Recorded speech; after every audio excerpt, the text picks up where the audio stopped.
I request one and all to rise to honor our honorable judges and other dignitaries.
Bring just cross with just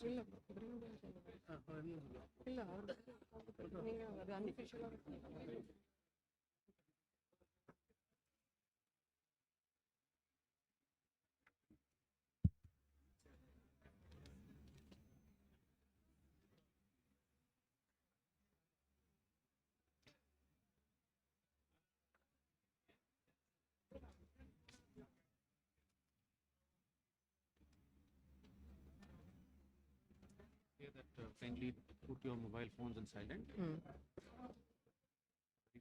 Welcome. Good morning. I request all to put mobile phone silent. Function will begin in a minute.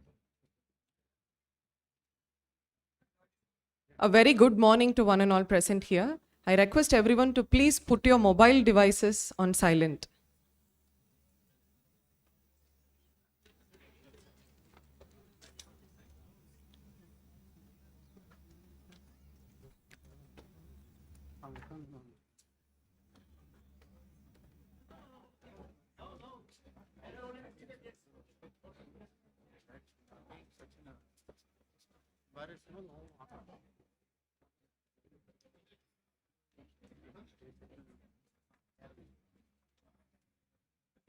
I request everyone to take your seat. I request everyone to please take your seat.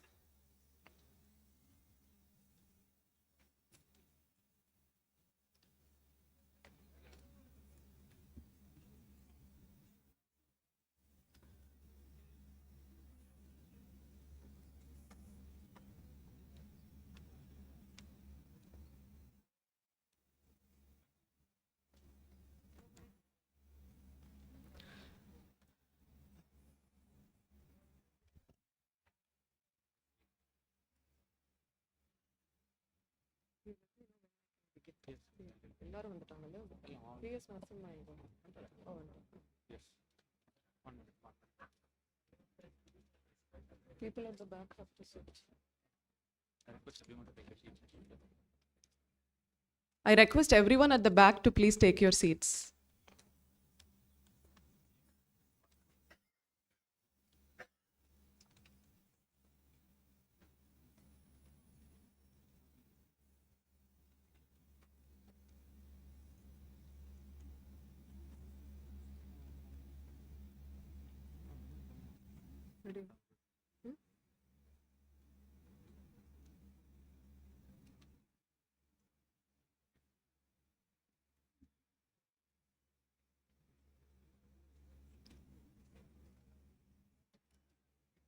A very good morning to the esteemed dignitaries, distinguished members of the bar and the bench, and all gathered here this morning. Satyam bruyat, priyam bruyat, na bruyat satyam apriyam. Priyam cha nanritam bruyat, yesha dharma sanatana. Speak the truth, speak it with kindness. Do not speak a harsh truth, nor a pleasing falsehood, for this is the eternal dharma. This verse from the Manusmriti encapsulates the ideal of balance between truth, justice, and compassion, the very essence of Sri K. Parasaran's life and practice. Today feels less like an ordinary event and more like a celestial assembly, as though the Devas themselves have gathered to honor the embodiment of Jnana and Dharma. One could almost imagine Lord Brihaspati, the Guru of the gods, smiling upon this congregation, for among us stands one who has, through intellect and integrity, upheld the sacred fire of justice for over 7 decades. Of course, when we draw such parallels, they are but poetic expressions, for if we were to describe this moment in the language of our civilizational imagination, it would indeed resemble a gathering of the wise to honor the very head of wisdom itself. Indeed, this is no ordinary celebration. It marks the Platinum Jubilee of Sri K. Parasaran's 75 years at the bar and the Golden Jubilee of his 50 years as a senior advocate. Organized by the Bar Council of Tamilnadu and Puducherry, this occasion is our collective namaskaram, our homage to a luminary whose life has ennobled the very practice of law. And so, with hearts filled with reverence, admiration, and joy, let us commence this celebration by lighting the Kuttuvilakku. May I invite our esteemed dignitaries on the dais to light the Kuttuvilakku. Sirs, please.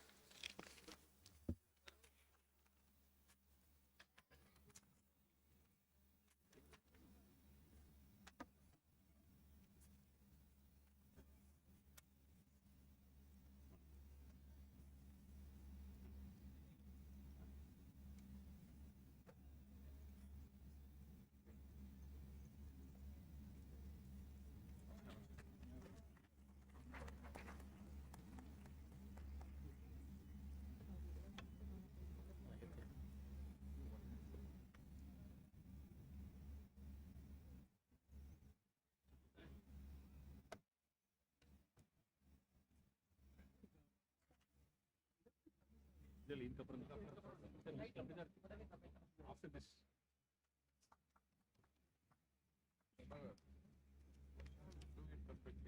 Thank you.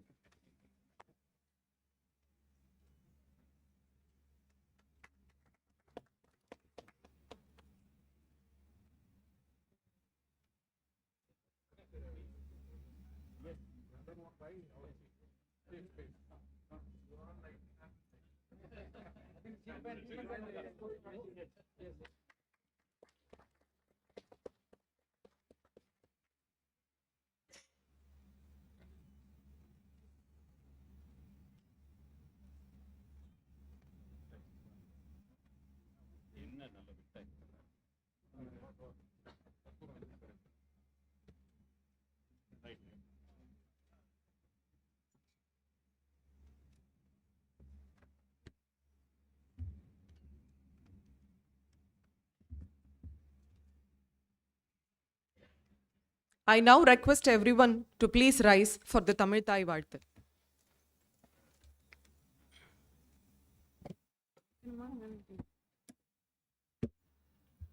நீராறும் கடலுடுத்த நிலமடங்கை கெழிலொழுகும் சீராறும் வதனமென திகழ்பரத கண்டமிதில் தெக்கணமும் அதில் சிறந்த திராவிடனல் திருநாடும் தக்க சிறு பிறை முதலும் தனித்தனருள் திலகமுமே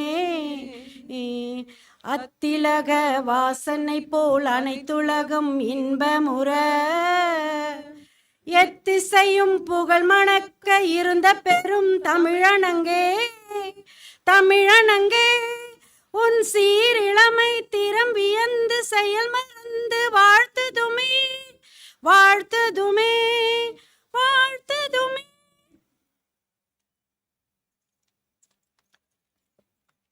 It gives me great pleasure to invite Mr. P.S. Amalraj, Chairman, Bar Council of Tamil Nadu and Puducherry, to deliver the welcome address. Sir, please.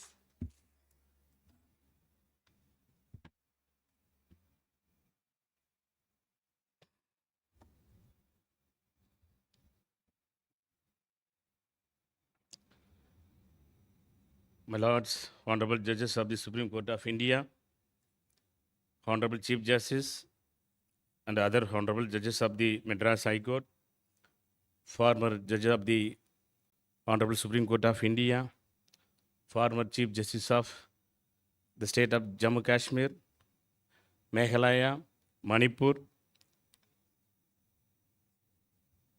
all additional Advocate Generals, Public Prosecutor, Government Pleader, Law Office of the State of Tamilnadu and Puducherry, Mr. R. Venkatramani, Attorney General of India, Mr. P.S. Raman, Advocate General, Mr. A.L. Sundaresan, Additional Solicitor General of India, Mr. S. Prabhakaran, Senior Advocate, Vice Chairman, Bar Council of India, Mr. V. Karthikeyan, Vice Chairman, Bar Council of Tamilnadu and Puducherry, the Office Bearer of the Bar Council of Tamilnadu and Puducherry, Mr. Mohan Krishnan, Mr. Balu, Mr. Ashok, Mrs. Brisila Pandian, Mr. C. Muruga, Mr. Ayyavu, Mr. Rajendra Kumar, Mr. Thalai Mutharastu, Mr. Vel Murugan, the President Secretaries of the Madras High Court Advocate Association, Madras Bar Associations, Women Lawyer Associations, Law Associations, all the President Secretaries of the other Bar Associations, all Senior Advocate, other distinguished dignitaries, members of the legal fraternity, press and media, good morning to all. In the pleasant morning, I feel great pride and a privilege to welcome each and every one to this historical and auspicious function. This is not usual occasion. Celebrating the Platinum Jubilee of completing 75 years of legal practice is a rare and remarkable milestone. We are all truly blessed to felicitate the Padma Vibhushan Shri K. Parasaran, the twinkling star of the day.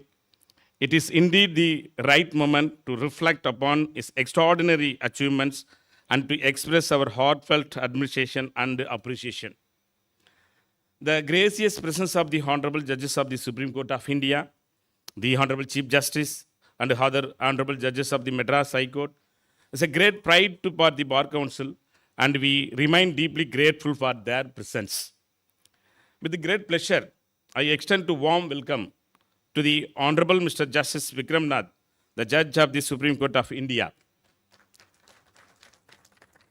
As the chief guest of this Jubilee celebration, the Honorable Judge was elevated as Judge of the Allahabad High Court in 2004 and later served as Chief Justice of the Gujarat High Court in 2019 and was elevated to the Supreme Court of India on 31st August 2021. Coming from a family with a rich legal heritage, the Honorable Judge is widely admired for his judicial wisdom, balanced approach, and deep understanding of law. The presence of the Honorable Judge today is an honor not only the law legend Shri K. Parasaran, but also the entire legal fraternity of Tamilnadu and Puducherry. The Honorable Mr. Justice M.M. Sundaresan needs to no introduction since the Honorable Judge is truly the son of the soil and a pride of Tamil Nadu in the Supreme Court, along with the Justice R. Mahadevan, a distinguished jurist and an eminent Tamil scholar, is admired for his erudite judgments, humility, and refined oratory. I warmly welcome the Honorable Judge to this August function. The Honorable Mr. Justice P. Narasimha entered the bar in 1988, a highly reputed lawyer, designated as Senior Advocate by the Supreme Court in 2008, and served as Additional Solicitor General of India, elevated directly from the bar to the Supreme Court on 31st August 2021. The Honorable Judge has delivered several landmark and path-breaking judgments across diverse branches of law, and his scholarly approach to the commitment of justice have earned deep respect from the bench and the bar alike. I extend a warm welcome to the Honorable Judge. The Honorable Mr. Justice K.V. Viswanathan completed his law course at Coimbatore Law College and began legal practice in 1988. Was designated as Senior Advocate in 2009 and was directly elevated from the bar to the Supreme Court in 2023. The Honorable Judge is the first person from the Tamil Nadu and that too enrolled in the Bar Council of Tamil Nadu and Puducherry to achieve this distinction, which stands as a moment of immense pride for all of us. I have great pleasure in welcoming Honorable Mr. Justice K.V. Viswanathan to this occasion. The Honorable Mr. Justice R. Mahadevan has earned a reputation for clarity, efficiency, and an empathetic approach to justice, known to delivering judgments with exceptional speed and precision in always been bar-friendly and deeply respected. I joyfully welcome the Honorable Judge in this celebration. The Honorable Chief Justice of the prestigious Madras High Court was elevated as Judge of Chhattisgarh High Court in 2009 and was appointed Chief Justice of Rajasthan High Court in February 2024. Before assuming office as Chief Justice of Madras High Court, the Honorable Judge is known for his judicial acumen, administrative efficiency, and a deep sense of fairness. We are honored by his gracious presence. I wholeheartedly welcome the Honorable Chief Justice of this function. The Honorable Mr. Justice R. Suresh Kumar, acumen in law insight into Tamil literature and truly exceptional, known for his clarity of thought, humility, and administrative skill, and always partakes in the administrative function of the High Court with the keen interest. I heartily welcome the Honorable Judges of this august function. Honorable Mr. Justice M.S. Raman is known for his keen intellect, practical wisdom, and bar-friendly approach, and deeply admired by the legal fraternity. I am delighted to welcome him to this august function. Mr. R. Venkatramani, the Attorney General of India, assumed charge as the Attorney General of India in 2022 and has ever since appeared in the several important cases for the government. Just a few weeks back, the central government, by reposing immense faith, has extended its tenure by 2 years. It is pertinent to mention here that Mr. R. Venkatramani has given a sum of rupees 1 lakh to several newly enrolled needy women advocates to establish their practice, which shows his empathy and a generous heart. I welcome Mr. K. Venkatramani, the Attorney General of India, to this auspicious occasion. I also extend the cordial welcome Mr. P.S. Raman, Advocate General, Mr. A.R. Sundaresan, Additional Solicitor General of India, Mr. R. Vidudalai, Senior Advocate, Member Bar Council of Tamilnadu and Puducherry. A special mention must be made to the Mr. S. Prabhakaran, Senior Advocate, Vice Chairman of the Bar Council of India, who has been one of the pillars for organizing this function. Now, I have the distinct honor of welcoming the man of polymath, wisdom, integrity, and erudition, the king of awards, and a living legal dictionary, Sri K. Parasaran, Senior Advocate.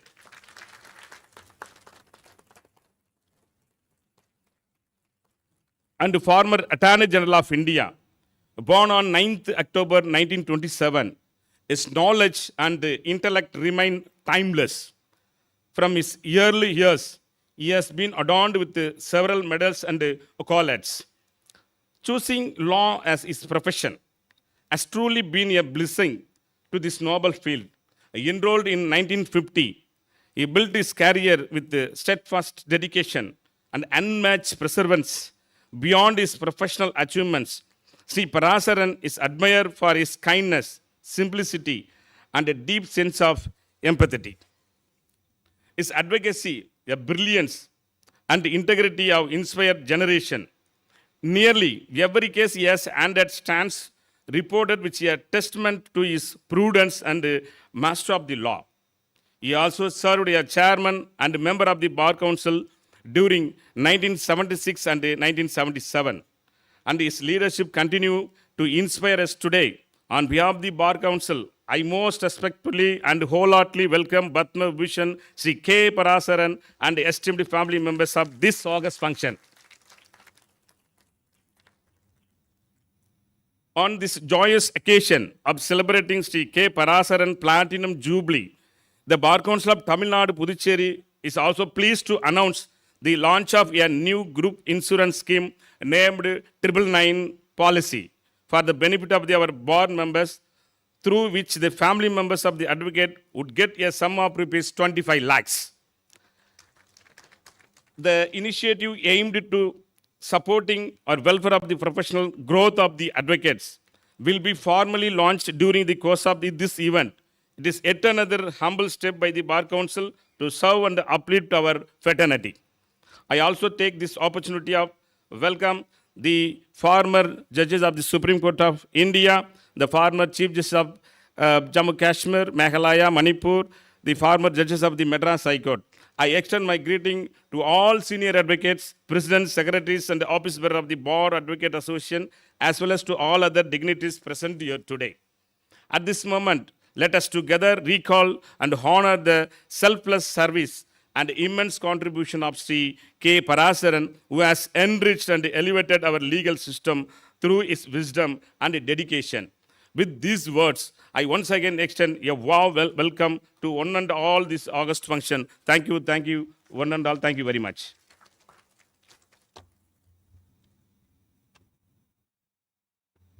Thank you, sir. Let us spend the next few minutes to honor the dignitaries who have graced this occasion. It gives me great pleasure to invite Honorable Mr. Justice Vikram Nath and Honorable Mr. Justice M.M. Sundaresh, Judges, Supreme Court of India, to honor the doyen and living legend, Shri K. Parasaran. Sirs, please.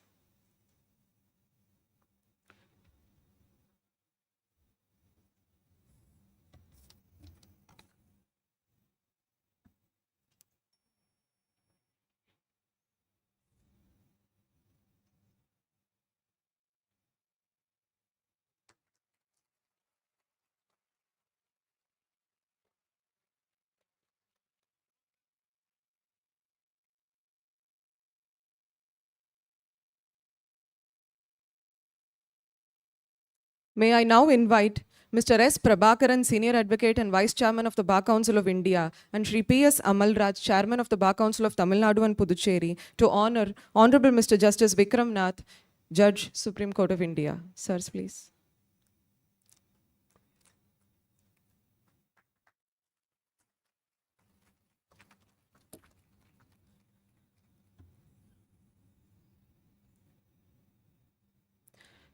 May I now invite Shri V. Karthikeyan, Vice Chairman of the Bar Council of Tamil Nadu and Puducherry, and Mrs. J. Priscilla Pandian, Chairman of the Executive Committee, Bar Council of Tamil Nadu and Puducherry, to honor Honorable Mr. Justice M.M. Sundaresh.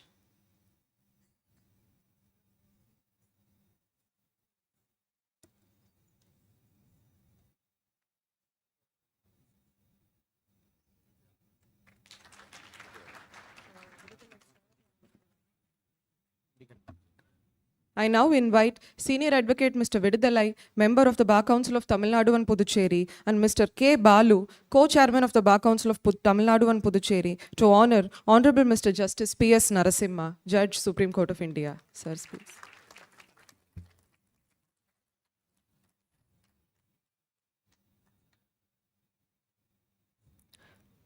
I now invite Mr. B. Ashok, Co-Chairman of the Bar Council of Tamil Nadu and Puducherry, and Mr. Ayyavu, Honorable Secretary of the Bar Council of Tamil Nadu and Puducherry, to honor Honorable Mr. Justice K.V. Vishwanathan, Judge, Supreme Court of India.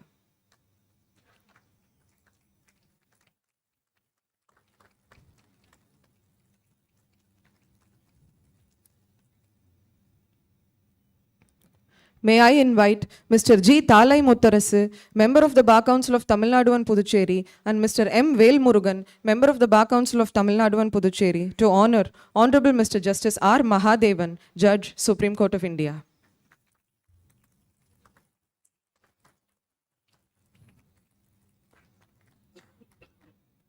I once again invite Mr. S. Prabhakaran, Vice Chairman of the Bar Council of India, and Mr. P.S. Amalraj, Chairman of the Bar Council of Tamil Nadu and Puducherry, to honor Honorable Mr. Justice M.M. Srivastava, Chief Justice of the Madras High Court.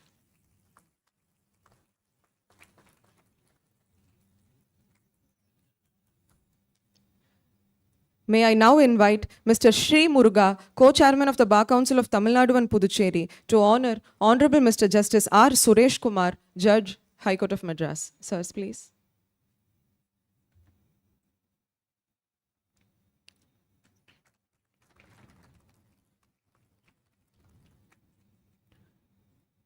May I now invite Mr. M. Rajendra Kumar, Member of the Bar Council of Tamil Nadu and Puducherry, to honor Honorable Mr. Justice M.S. Ramesh, Judge, High Court of Madras. Sir, please.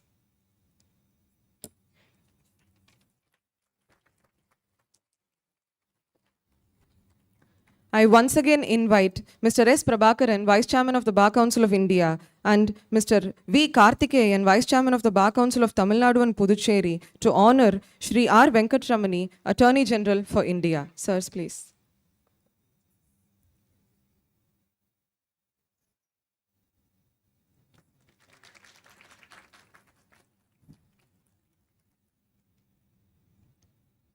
May I now invite Mr. P.S. Amalraj, Chairman of the Bar Council of Tamil Nadu and Puducherry, to honor Shri P.S. Raman, Advocate General of Tamil Nadu.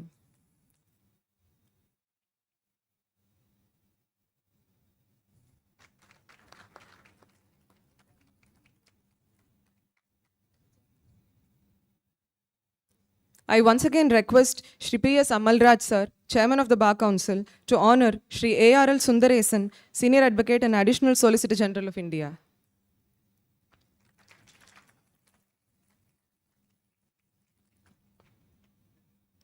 I once again request Mr. P.S. Amalraj and Mr. V. Karthikeyan, Chairman and Vice Chairman of the Bar Council of Tamil Nadu and Puducherry, to honor Shri S. Prabhakaran sir, Vice Chairman of the Bar Council of India. Sirs, please. I now invite Mrs. Sudha, Advocate and Member of Parliament, Lok Sabha, to honor Shri K. Parasaran, Senior Advocate and former Attorney General for India, with a bouquet. Ma'am, please.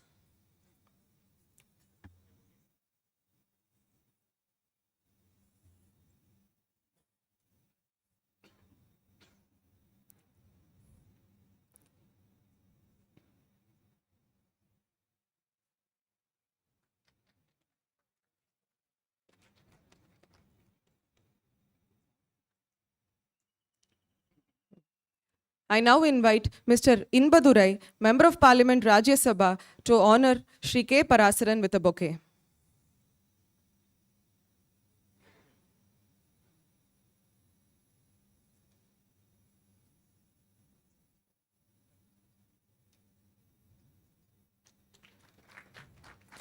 I invite Mr. Krishna Kumar, Secretary of the Madras High Court Advocates Association, to honor Shri K. Parasaran with a bouquet. Sir, please.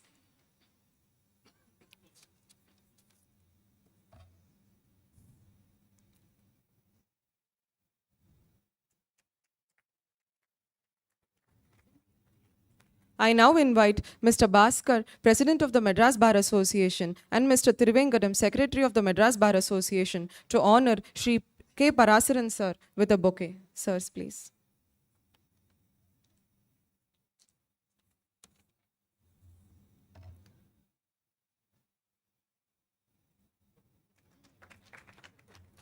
I now invite Mrs. A. Parveen, Secretary of the Women Lawyers Association, to honor Shri K. Parasaran sir with a bouquet. Ma'am, please.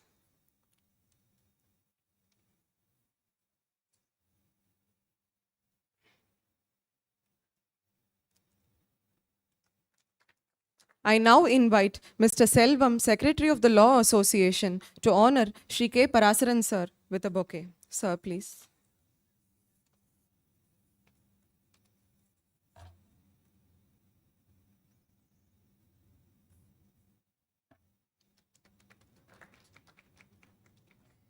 We now move on to the felicitations, reflections, and tributes that celebrate the life, learning, and legacy of Shri K. Parasaran.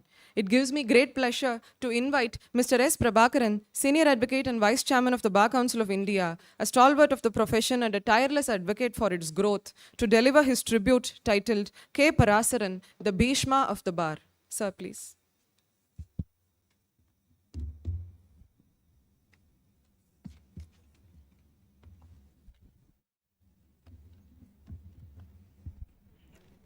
Living legend, the Bhishma of the Bar, Sri K. Parasaran. We have decided to celebrate Platinum Jubilee and as well as Golden Jubilee. This decision we have taken in the council. Thereafter, just I called Satish Parasaran. I said, see, 75 years the bar and 50 years of the designated senior. Sri Parasaran has enrolled more than 76 years. So therefore, we have to celebrate this great occasion, I said. Then he also said, okay, we can do, no issue. I asked him whether dad will come. Yes, sir, he will come, no issue. Then immediately I called the Honorable Justice M.M. Sundaresh. Then I explained the situations, what we should do. Immediately, the spur of the moment, Justice M.M. Sundaresh has said, yes, we can do it. Don't waste the time. Do it immediately. Sir, I thank you very much because you are a guiding factor of the Bar Council of Tamilnadu and Puducherry. The Honorable Justice Vikramnath ji, the Honorable Justice M.M. Sundaresh ji, the Honorable Mr. Justice P.S. Narasimha ji, the Honorable Mr. Justice K.V. Viswanathan ji, the Honorable Mr. Justice R. Magadevan ji, the Honorable Mr. Justice M.M. Srivastava ji, Honorable Mr. Justice R. Suresh Kumar ji, Honorable Mr. Justice M.S. Ramesh ji, my esteemed respected Attorney General for India, Sri R. Venkatramani, my esteemed friend Mr. P.S. Raman, Advocate General of Tamil Nadu, my friend Mr. A.L. Sundaresan, Additional Solicitor General of India, and my best friend Mr. P.S. Amalraj, and the Justice C.J. Nagappan, Honorable Justice Ibrahim Khalifullah, Justice Jagadishan, Justice Vaidyanathan, Justice Kirbagaran, Justice Bharatidasan, Justice Pal Vastakumar, the respected judges of this great Chartered High Court, the Honorable Justice Krishna Kumar, and the respected my seniors, respected members of the bar, and all the advocates who the participate here, the various bar association leaders, and respected Mr. Bhaskaran, Thiruvengadam, and Krishna Kumar, and members of the bar, ladies and gentlemen. The constitution of our nation, 75 years, and great soul and colossus who traveled along the constitution, lived, walked, and the breath. The constitution is undoubtedly to be described as a constitutional legend. Ordinarily, the constitution bench of the Supreme Court sits in Delhi, but such is the stature of the constitutional luminary that today a constitutional bench assembled in Madras to honor and celebrate the monumental feat of Padma Vibhushan and Bhishma of the bar, Sri K. Parasaran, completing 75 years as a lawyer, 50 years as a designated senior advocate. We have truly assembled the finest legal minds of the country under one roof, not to interpret the Constitution, but to honor one of its brightest interpreters. Sri K. Parasaran is the pride of our state, the pride of our country, not merely a jurist, but a father figure, a great patriot, and a man whose every action reflected his profound concern for the welfare of our nation and its people. Over decades, his chamber has been a temple of learning. His juniors have gone to occupy the highest offices, judges of the Supreme Court, Chief Justice, and judges of various courts, and leaders of the bar. That itself is a testament to his mentorship and vision. To be able to honor such a towering personality, we have got a star-studded collections of the most eminent judges of the country, headed by Honorable Justice Mr. Vikramnath, the second senior-most judge of the Supreme Court, that despite his extremely packed schedule, His Lordship instantaneously agreed to the chief guest of today's event.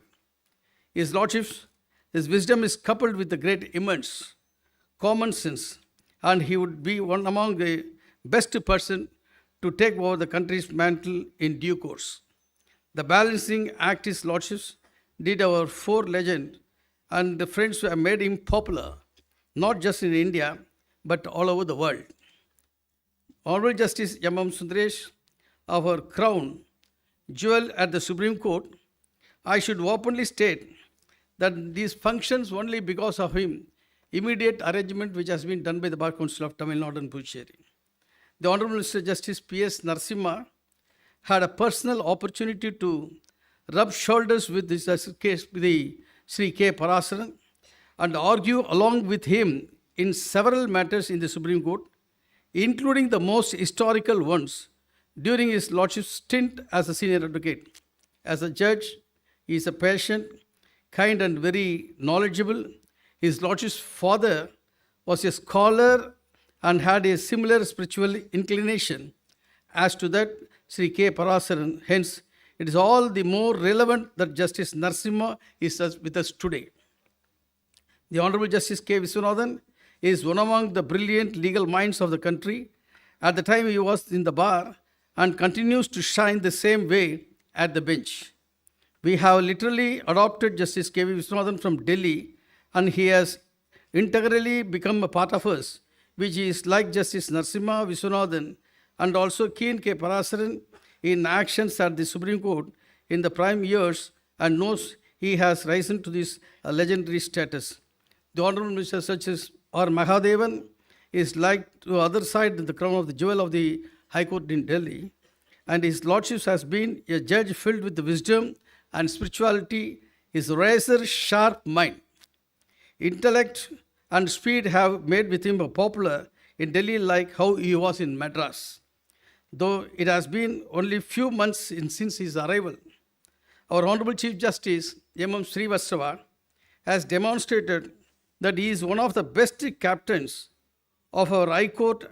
He has had repertory of knowledge coupled with the grace of balance.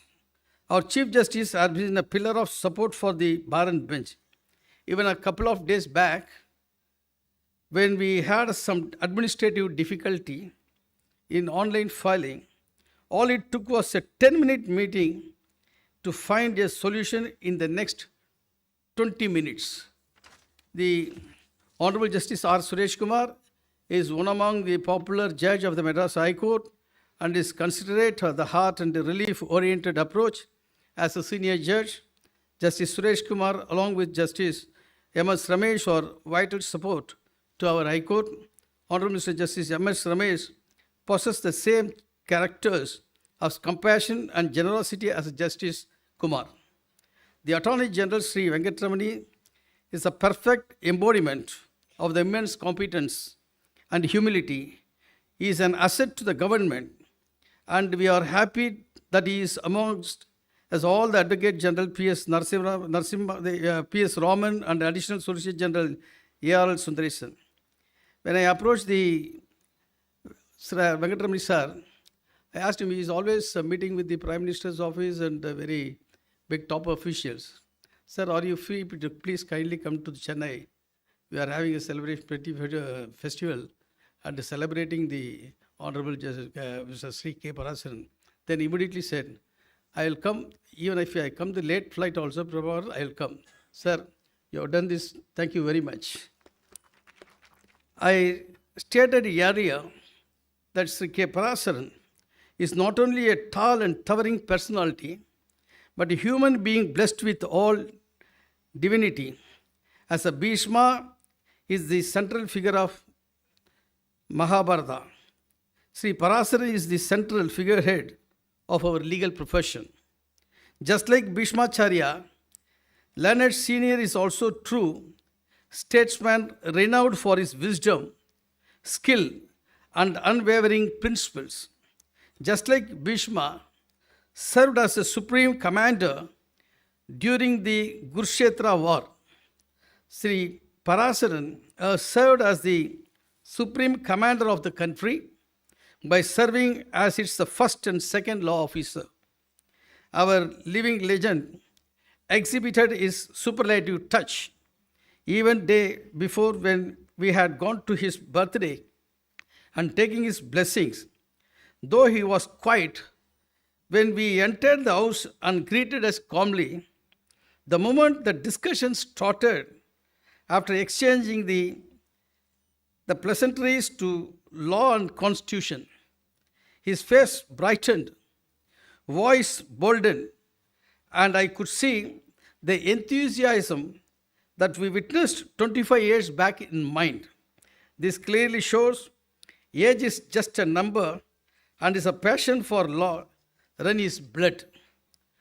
On a personal note, in several occasions, Sri Parasaran, the stewardship on a constitutional law has been marked by intervention in case of profound historical and jurisprudential significance in the aftermath of the Keswaranandi Bharati decision, when the very concept of the basic structure of the constitution faced rigorous legal and political scrutiny.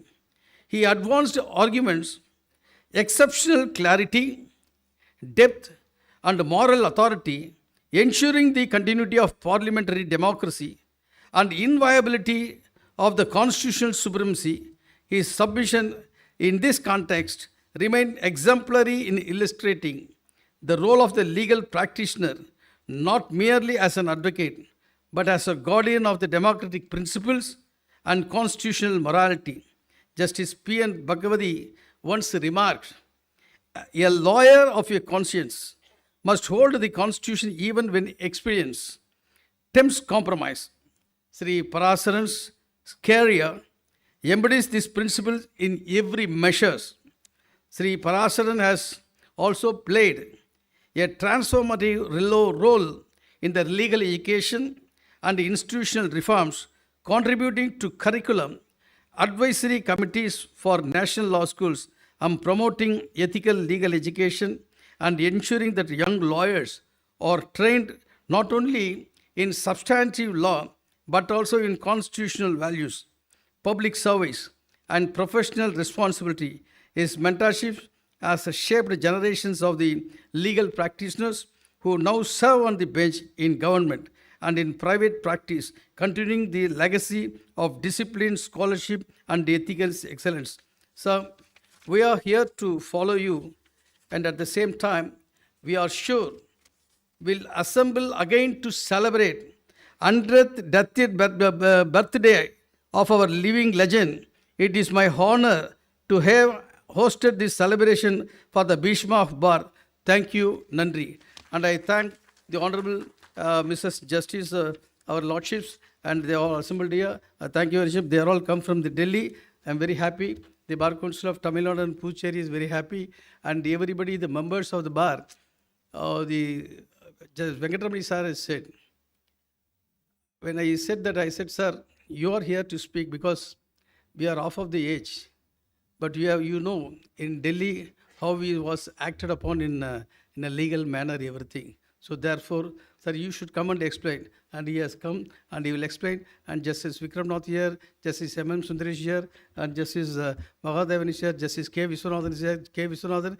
And he is always many number of cases associated with him and argued. So therefore, they are all here. We will listen very peacefully. Thank you very much. Thank you, sir.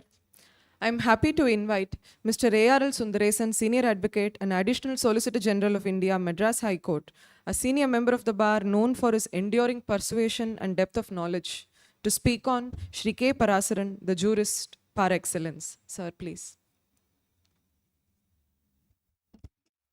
அனைவருக்கும் காலை வணக்கம். The Honorable Judges from the Supreme Court, Honorable Chief Justice and the companion judges, former judges of the Honorable Supreme Court and Madras High Court, senior advocates, my dear friends, family members of Shri K. Parasaran, ladies and gentlemen, good morning to all. There are 15 players today and it's a half a day match, so I'll be very short. I'll score little runs in what is given to me and the winning runs will be scored by the other speakers. I deem it a great honor to be here in the August gathering today as part of the celebration of the Platinum Jubilee and Silver Jubilee of Shri K. Parasaran on completing 75 years as a lawyer and 50 years as a senior advocate. I thank the Bar Council of Tamilnadu and Puducherry for giving me this opportunity to be on this dais to speak about Shri K. Parasaran. Shri K. Parasaran has the distinction of having been the Advocate General for Tamil Nadu in the year 1976, the Attorney General for the Union of India in 1983, a well-known Hindu scholar and who has the erudite ability to refer to comparable situations in ancient texts while arguing any case. He was conferred Padma Vibhushan in the year 2003 and Padma Vibhushan in the year 2011 and was appointed as a member to the Rajya Sabha in the year 2012. Born on 9/10/1927, at the age of 98, Shri K. Parasaran is still active and is up to date in what is happening in all the courts in the country and continues his reading habits. As the previous speaker, Mr. Prabhakaran, said, even while they had gone to take his blessings, when they started talking about law, there was a brightness in his face. That is the passion which Sri Parasaran has developed and what we will have to learn from him. My topic today is jurist par excellence. Shri K. Parasaran is not just an advocate or a senior advocate, but one who focuses on any case from different angles. He is well known for his scholarly approach, legal research and interpretation of legal principles and developing new legal theories. Shri K. Parasaran has been part of most of the important judgments rendered by the Honorable Supreme Court and has argued the cases on this side or the other side and is part of the evolution of law in the country. To refer to a few cases argued by Shri K. Parasaran, R.K. Garg versus Union of India, S.P. Gupta versus Union of India, S.P. Mittal versus Union of India, LIC versus Escorts, Indian Express Newspapers versus Union of India, Sampath Kumar versus Union of India, Indra Sahni, P.A. Inamdar, Unni Krishnan, and coming to service law, M. Nagaraj versus Union of India, and not to miss out the Sabarimala case and the Ayodhya Ram Janmabhoomi case. And he has made an indelible mark in the march of law and legal history in the country. He is 98 years now. The 16-member team on today's invitation, like a 16-member cricket team, wishes and prays that Shri K. Parasaran scores the 100 and many more runs and guides and blesses all of us. Rajini, as Basa, he said, ஒரு தடவை சொன்னா 100 தடவை சொன்ன மாதிரி. பராசரன் சாரை பற்றி ஒரு தடவை சொன்னா லட்சம் தடவை சொன்ன மாதிரி. He is a jurist par excellence. Thank you very much.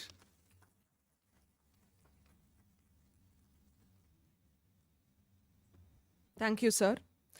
It is with great privilege that I now invite Mr. P.S. Raman, Advocate General of Tamil Nadu, a distinguished member of the bar, renowned for his sharp intellect and articulation, to speak on Shri K. Parasaran, the memorable Madras innings. Sir, please.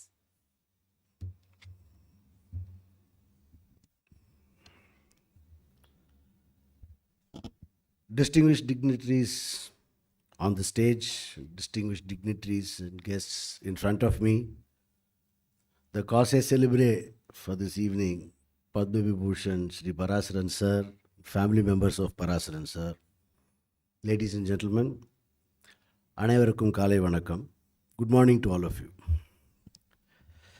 When my friend Prabhakar called me last month and told me to keep 11th October free and mentioned the occasion, I was delighted to mark the date as nothing would keep me from being present here. However, a few days later, he told me that now that I have blocked the date, I should also be one of the guests of honor and speak about the living legend. I was quite dumbfounded as it is rather difficult to pay encomiums to someone whom you hold in such a high pedestal. I was reminded of an incident which happened in 2009 during my first stint as Advocate General when the family members of the legendary actor Shivaji Ganeshan came and told me in the last minute that I was to come and be the chief guest at a public function to honor and felicitate my most famous singer, S.P. Balasubramaniam. God bless his soul. And the reason for that last minute invitation was because the original chief guest was none other than Lata Mangeshkar, the Nightingale of India, who had suddenly fallen ill. In that conundrum that I was placed on that day, I sought refuge in the words of a Tamil song penned by poet Vali. The song was sung by Lataji herself in chaste Tamil with SPB. The lyrics were, Sindamal Nindradum Semeli, Sangidam Undagum Ni Pesum Pechildan. Simply put, only sound is formed when you open your mouth to speak. I took inspiration from that today, and let me say this about our revered Padma Vibhushan Shri Parasaran sir. Sattam Uruvagum Ningal Pesum Pechildan Parasaran sir. Law is created as words fall from your mouth. The role given to me is to talk about K. Parasaran, the memorable Madras innings. By Madras, I assume it means the Madras High Court and not Madras the city, because if one were to go back in time to 9th October 1927, our living legend was born in Srirangam. Though not by birth, from infant nurture, Parasaran sir is a Madrasi, purely by reason of having lived here for more than 9 decades. October 9th is also prophetic because it is the astrological sign of Libra, which is epitomized by the scales of justice, something which he has been upholding ever since he passed out of Madras Law College. The Madras innings commenced under the tutelage of his celebrated father, late Kesava Iyengar. Being the child of a hugely successful parent, that too in the legal fraternity, can sometimes be daunting. I know it, I feel it every day. However, he moved out from under that banyan tree to take roots and make one of his own. Parasaran sir entered into the profession just after independence and walked into a bar which was replete with extraordinary legal minds like VKT, V.L. Ithiraj, M.K. Nambiar, Govind Swaminathan, apart from older doyens of civil law like his own father. He did not take long to make his mark as one of the young Turks. By the 60s and 70s, he was the go-to counsel for all lawyers in the Madras High Court. Most importantly, his Madras innings also saw several racehorses breed from his stable, which makes up the who's who in the Indian judicial firmament, which includes even judges of the Supreme Court. The most compelling aspect of the Madras innings of Parasaran sir is what he has done with his migration to Delhi in 1977. It is a startling coincidence that the first 4 immigrants to Supreme Court from the Madras High Court to occupy the high law offices of the central government were all friends and companions separated just by 5 years. It starts with Parasaran sir himself in 1927, late G. Ramasamy in 1929, K.K. Venugopal sir in 1931, and late V.P. Raman in 1932. The assumption of the office of Attorney General for India by Parasaran sir in 1983 was a turning point not just for him, but for all lawyers from the Madras High Court. The reason is that despite being a charter high court of great vintage and reputation, in the 75 years between 1950 and 2025, we could produce only 3 Chief Justices. We do have a Prospero in waiting amongst us, but that's for another day. However, in the same 75 years, led by Parasaran sir, the Madras High Court has the distinguishing singular contribution of having made 4 of the 12 Attorney Generals for India since independence. Parasaran sir in 1983, G. Ramasamy in 1990, K.K. Venugopal in 2017, and of course, last but not the least, our current incumbent Attorney General R. Venkatramani, who is with us today. To highlight Parasaran sir's extraordinary growth and his tenacity, I need to only quote his own friend K.K. Venugopal, who wrote in a publication recently brought out by Shastra University. I quote, K. Parasaran is more a Bharadwaja than a Bhishma. It is better to live one day as a lion rather than 100 years as a sheep. I would say at the age of 97, my friend K. Parasaran has lived nearly 100 years as a lion of this legal profession. Unquote.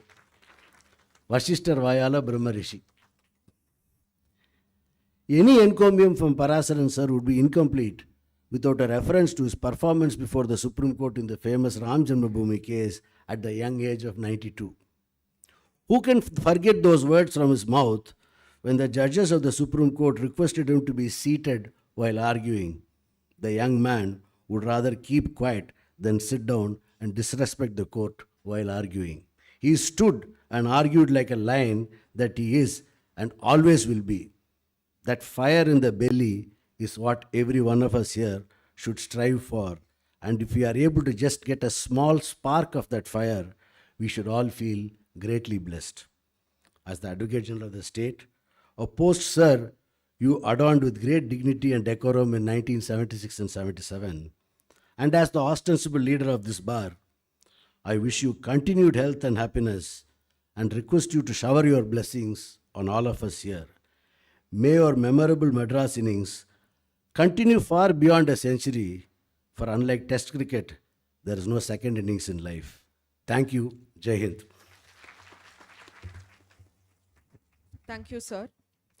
It gives me immense honor to invite Shri R. Venkatramani, Attorney General for India, a constitutional expert and an illustrious senior lawyer from the Madras Bar, to share his reflections on Shri K. Parasaran, the assiduous Attorney General. Sir, please.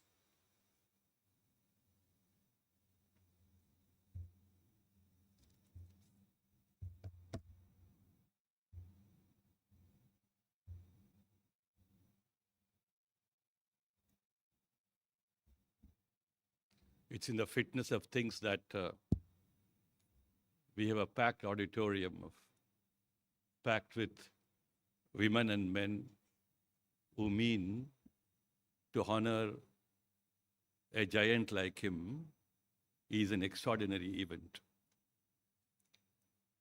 A squirrel like me is asked today to talk about an elephant. I have my reservations.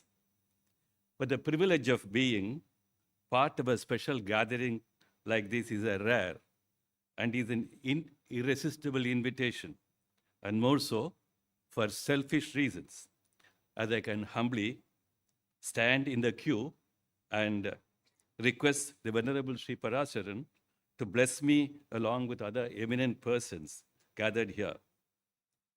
With the permission of Honorable Justice Vikramnath, Sri Justice Vishwanath, Justice Narasimha, and Chief Justice Srivastava, let me say a few words in Tamil, without which the address will be incomplete. Velli Vizha, Pon Vizha, Vaira Vizha தாண்டி பவள விழா நன்னாளில் திருக்குறள் சேராமல் உரையாடுதல் நிறைவடையாது. திரு பராசரன் அவர்கள் வாழ்க்கை பாதையை பிரதிபலிக்கக்கூடிய 3 குறட்பாட்கள் கூற விரும்புகிறேன். அவை: 1. குணநலம் சான்றோர் நலனே பிறநலம் என்னழுத் தொழுது அன்று. பொருள்: நற்பண்பு ஒன்றே சான்றோர்க்கான அழகாகும், வேறு எந்த அழகும் அழகு அல்ல. 2. அன்பு, நான், ஒப்புரவு, கண்ணோட்டம், வாய்மை ஒன்றடைந்தால் போன்றியதும். பொருள்: அன்பு கொள்ளுதல், பழிபுரிந்திரு நாணுதல், உலக ஒழுக்கம் போற்றுதல், இரக்கச் செயலாற்றுதல், வாய்மை கடைப்பிடித்தல் ஆகிய 5ம் சான்றாண்மைக்கு சான்றுகளாகும், தூண்களாகும். 3.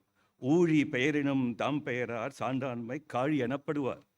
பொருள்: தமக்குரிய கடமைகளை கண்ணியத்துடன் ஆற்றுகின்ற சான்றோர் எல்லா கடல்களும் தடம் புரண்டு மாறுகின்ற ஊழிக்காலம் ஏற்பட்டாலும் தம் நிலை மாறா கடலாக திகழ்வார் என்று சொல்லுகின்றது. இவை அவருடைய தனி வாழ்க்கையை மட்டுமல்லாது வழக்குரைஞர் செயல்பாட்டின் அடிப்படையாகவும் இருந்திருக்கின்றன.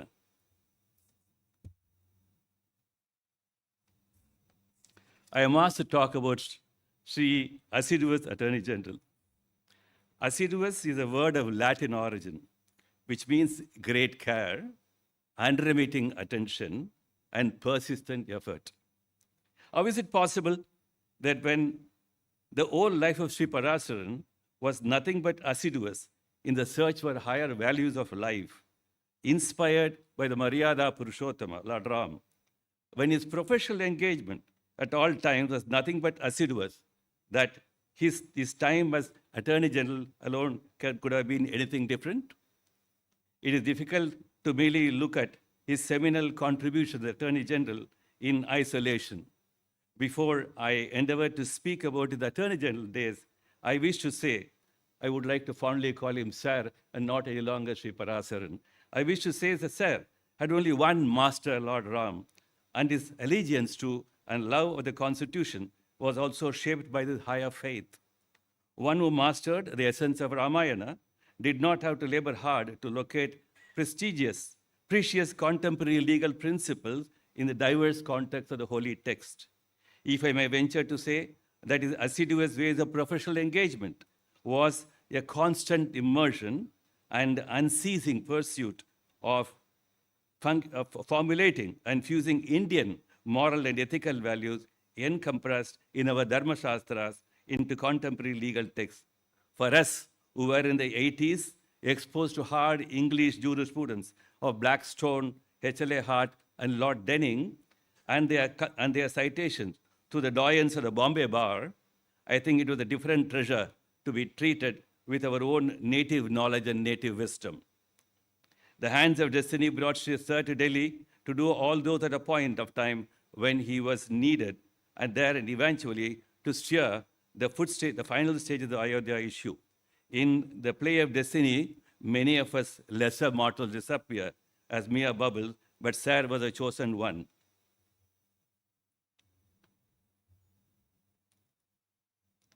We are thus in a rare congregation of celebrating the life and contributions of a rare saint lawyer who has dedicated his professional life to the marriage between the mundane with the spiritual, the cares of the material world and its diversities with the fabric of the moral and ethical, influencing governance processes through time-tested norms and values of our ancient wisdom, and understanding and always placing Dharma above all pulls and pressures. Perhaps the late Right Honorable Srinivasa Sastri would have rewritten his well-known lectures on Ramayana if he had the benefit of Sir's assistance.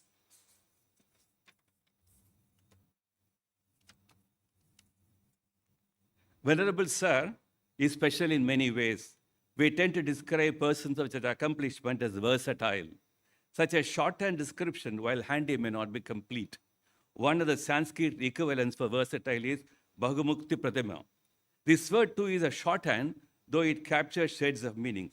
It may be in the fitness of things, in paying tribute to Sir, that one tries to piece together as many parts of his personality and look at the portrait kaleidoscopically.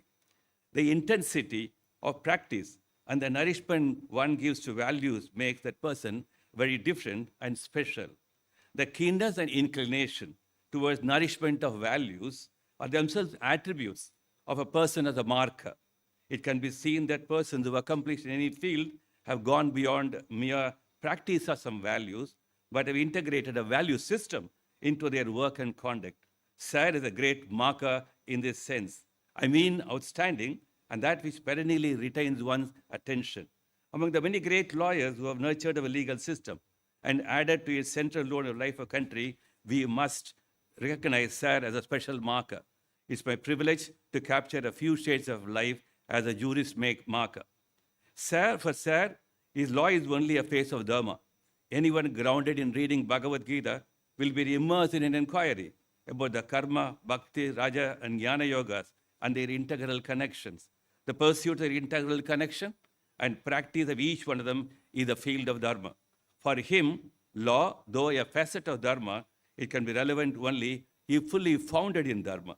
What is Dharma is itself a huge question and a quest. As infinite as the universe is so daunting is a question. Only the unwavering seeker continues with the quest as the ancient seers of our land have done. My perception of Sir is that he was such a seeker who steered law through Dharma and drew from the spring wells of Dharma to articulate law. We should salute Sir for having constantly pushed the above-mentioned noble aspects of the profession in their daily engagements with the courts. The lament which he later began to sound and the court drifting into being a mere appellate court was thus understandable. There is a constant space for continued articulations of amalgam of global values without annihilation of our systems of knowledge. I understand that one way of talking about Sir's contribution is not to be confined to the mere count of cases which he argued, or the sweep of subjects involved, while these are themselves a big picture, but to plunge deep into the treasures of knowledge and to do the job of pearl makers. Learned contributors have written about his stellar engagements in the Ramajan Bhumi case. I only wish to say that the totality of what he did there is reflection of what he stood for all his professional life. No liberal or progressive voices can write off these aspects as mere fading facets. Unlike writings in the US and England, which chronicle and celebrate the lives of lawyers who have shaped the course of justice administration, we have in India sparse literature. Tall figures such as Mr. Palkhiwala are written about, but if often and cited and relevantly too. But if we have to genuinely capture contributions of other equally tall figures, can there be any doubt that Sir will not occupy a prominent place there? The legacy of Sir is thus that not he went beyond the areas of practice of Mr. Palkhiwala. The testimony lies in his handling the Maruram case with the ease and depth required, and which is acknowledged by the Supreme Court. The three judges' appointment cases found his cardinal assistance so fundamental that we see it today. The Union Carbide case was a challenge, a first time of that nature in our legal history. Was not mere Donegal versus Stevenson or like the Wagon Mount case of English tort law. Moss torts was an emerging phenomenon. Much later, we saw the asbestosis thalidomide cases. If he had allowed the ambulance chases from abroad to hijack the case to USA, one wonders whether the case would have seen a salutary turn in good time. I remember my days spent with Professor Upendra Bakshi while he was heading the Indian Law Institute, and his critique of the settlement motions in the Union Carbide case. He wrote extensively on that case. I think many of us with our social justice fervor were not sure if the settlement was a good and sensible. But recently, when I, as Attorney General, had to vigorously canvass the curative petition in the Carbide matter to go beyond the settlement, I found that justice was done at that time. I've come to believe that even manipulations and exploitations of judicial process have limits, and contextual justice will have its role and final say. I salute Sir for what he defended in the midst of acrimonious debates, and even though one may wish that such wrongs should have resulted in significant legal reforms. His virtual admonition in the Sabarimala case of the folly of asking wrong questions, which will beget wrong answers, required a courage of conviction and a statesmanship in law. It was the same quality of ethical strength that he displayed in the Express newspapers case, when he declined to support the government when he thought was acting on the wrong side of the law. Bhagavad Gita is all about understanding right action to correct wrongs. In Mahabharata, we see instances of right conduct. Shesha, the serpent, renounces his brothers because they hate and envy each other. Bhishma tells Yudhishthira that a wicked person has no dharma, and therefore killing him amounts to killing one who is already killed by his own actions. Swakarmana hatam hanti hatahevasa hanyate. Krishna tells Arjuna that Krishna had already killed Drona, Bhishma, Jayadratha, Karna, and others, and they have been killed by their own wrong actions. I may venture to peep into his mind to say that this matrix was possibly his stand against all critiques of the Bhopal judgment. It may be noticed that three important tax matters which are of perennial significance saw Sir on one side and Shri Palkhiwala on the other. The Hotel Federation case saw the elegant exposition of the aspect theory, and which is quoted now in matters other than tax too. The Bombay Tires and Lokia machine case carries similar elements. These are only a few examples of Sir as the assiduous Attorney General. Kehar Singh case came, saw Sir how subtly drew the scales of justiciability of executive action. If I am permitted to say so, the caution sounded by Sir against opening the doors of justiciability too wide stands too relevant today. The Southern Bar had to wait for his due recognition on his contribution to national jurisprudence till Sir and Mr. Venugopal reached Delhi. We should profusely thank Sir for having made the South proud and making it comfortable for little mortals like us to tread their footsteps with confidence and ease. I have briefed Sir on many occasions, even with Attorney General and later while in private practice. I carry many memories of his forensic skills in unraveling the crux of cases and his acumen in anticipating what may fall from the court. Briefings became learnings. I must also say that these learnings came with a package of ethical values. Who will not go for such a life-enriching packages of learning?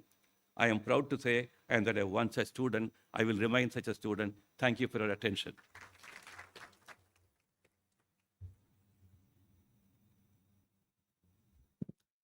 Thank you, sir. To celebrate this milestone, the Bar Council of Tamilnadu and Puducherry has compiled a commemorative book of articles on Shri K. Parasaran, featuring essays and reflections from jurists and colleagues of the bar. May I now invite the chief guest of the day, Shri Vikram Nath, Honorable Mr. Justice Shri Vikram Nath, Judge Supreme Court of India, Honorable Mr. Justice M.M. Sundaresh, and Honorable Mr. Justice P.S. Narasimha to come forward for release of the book.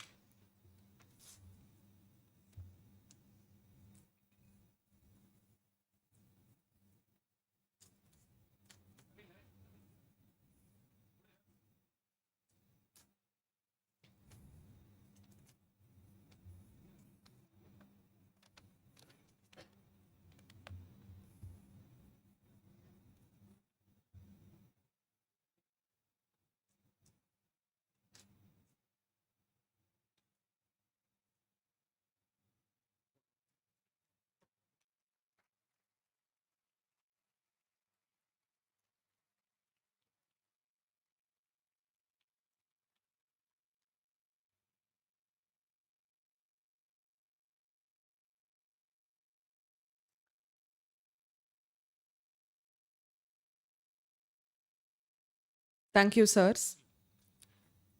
Let us now relive a glorious journey through the decades, a story of faith, intellect, and service in a short video presentation on the life of Shri K. Parasaran.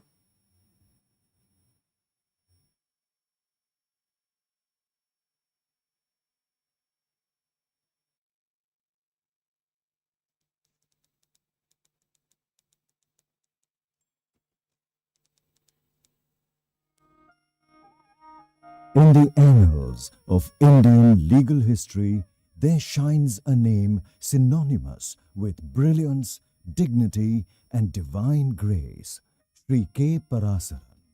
Born on October 9, 1927 in Srirangam, Tamil Nadu, a town revered for its temple and traditions, Shri Parasaran was destined to walk the sacred path of law and dharma. He was born to Shri Keshava Iyengar, a doyen of the Madras Bar, and Srimati Ranganayaki, whose devotion and simplicity deeply shaped his character. After his early schooling in Srirangam, Shri Parasaran pursued his collegiate education and law degree at Madras Law College, an institution that has produced some of the finest legal minds in India. From his formative years, he was under the watchful eye and moral grooming of his illustrious father, Shri Keshava Iyengar, who not only taught him law, but also the sanctity behind it. A devoted family man, Shri Parasaran married Srimati Saroja, and together they raised a family steeped in learning and values. His sons too followed in his footsteps, continuing the noble lineage of law and ethics. When India became a republic in 1950 and the Constitution of India came into force, a young K. Parasaran too stepped into the portals of the legal profession. It was as though destiny had chosen him to be a guardian of the Constitution, to uphold its spirit and interpret its soul through the decades to come. His journey at the Madras High Court began in the early 1950s. Even as a young lawyer, his eloquence, poise, and profound grasp of constitutional law set him apart. His stature at the bar grew steadily, and he was soon designated senior advocate, a mark of excellence few attain. He went on to serve as the Advocate General of Tamilnadu, carrying out his duties with integrity and an unflinching sense of justice. But destiny had greater plans in store. He received what many describe as a call to Delhi, a turning point that would define his illustrious career. There, he took charge as the Solicitor General of India, bringing his sharp intellect and spiritual composure. Among the defining moments of his career came the Indian Express case, when the government of the day sought to proceed against the newspaper at a time when very few dared to dissent. Shri Parasaran stood firm by his principles. He refused to appear on behalf of the government, choosing instead to uphold the independence and conscience of the legal profession. This act of quiet courage against the most powerful government then led by Srimati Indira Gandhi became legendary in Indian legal history. Far from diminishing him, it elevated his stature even more. Recognizing his integrity and brilliance, the government later appointed him as the Attorney General for India, the highest law officer of the land. He remains to this day the longest-serving Attorney General from Tamil Nadu, a distinction that crowns his towering legal career. Over the decades, Shri Parasaran has appeared in landmark cases that have shaped the constitutional and moral fabric of India. Such is the reverence he commands that even the most senior of advocates, and indeed leaders of the nation, have bowed before him in respect.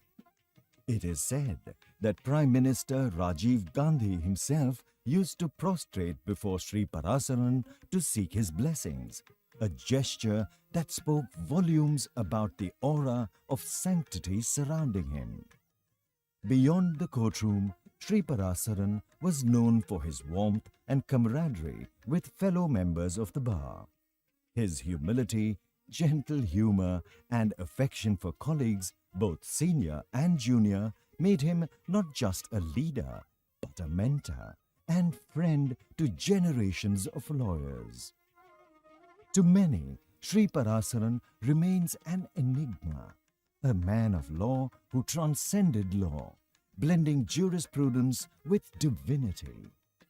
His deep spiritual bearing, his serene presence in court, and his unassailable command over dharma and constitutional morality make him a figure of timeless inspiration. At the bar, he was not only respected, he was beloved. His camaraderie with fellow advocates, his mentorship of juniors, and his ever-gracious demeanor made him the conscience keeper of the legal fraternity. In recognition of his exceptional service to the nation, Shri K. Parasaran was conferred the Padma Vibhushan and later the Padma Vibhushan, among India's highest civilian honors. In later years, he was nominated to the Rajya Sabha, where his wisdom and moral clarity enriched parliamentary debates. The Honorable Prime Minister of India, Shri Narendra Modi, also commended the contribution of Shri Parasaran during the farewell address. हमारे बीच में आदरणीय पराशरन जी जैसे महानुभाव जिन्होंने अपने जीवन में एक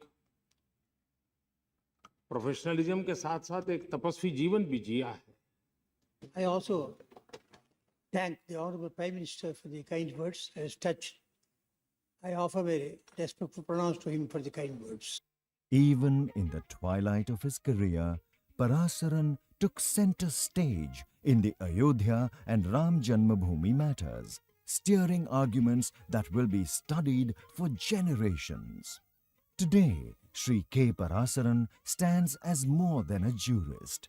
He is a living embodiment of India's ancient ideal that law is not merely an instrument of justice, but a path to righteousness. A legend, a scholar, a sage in the robe of an advocate, Shri K. Parasaran remains an unmatched personality, a guiding light and a legacy that will continue to inspire generations to come. In courtrooms and corridors of power, his words shaped history. But it is his grace and humility that shaped hearts. Parasaran, the Pitamaha who still guides the law.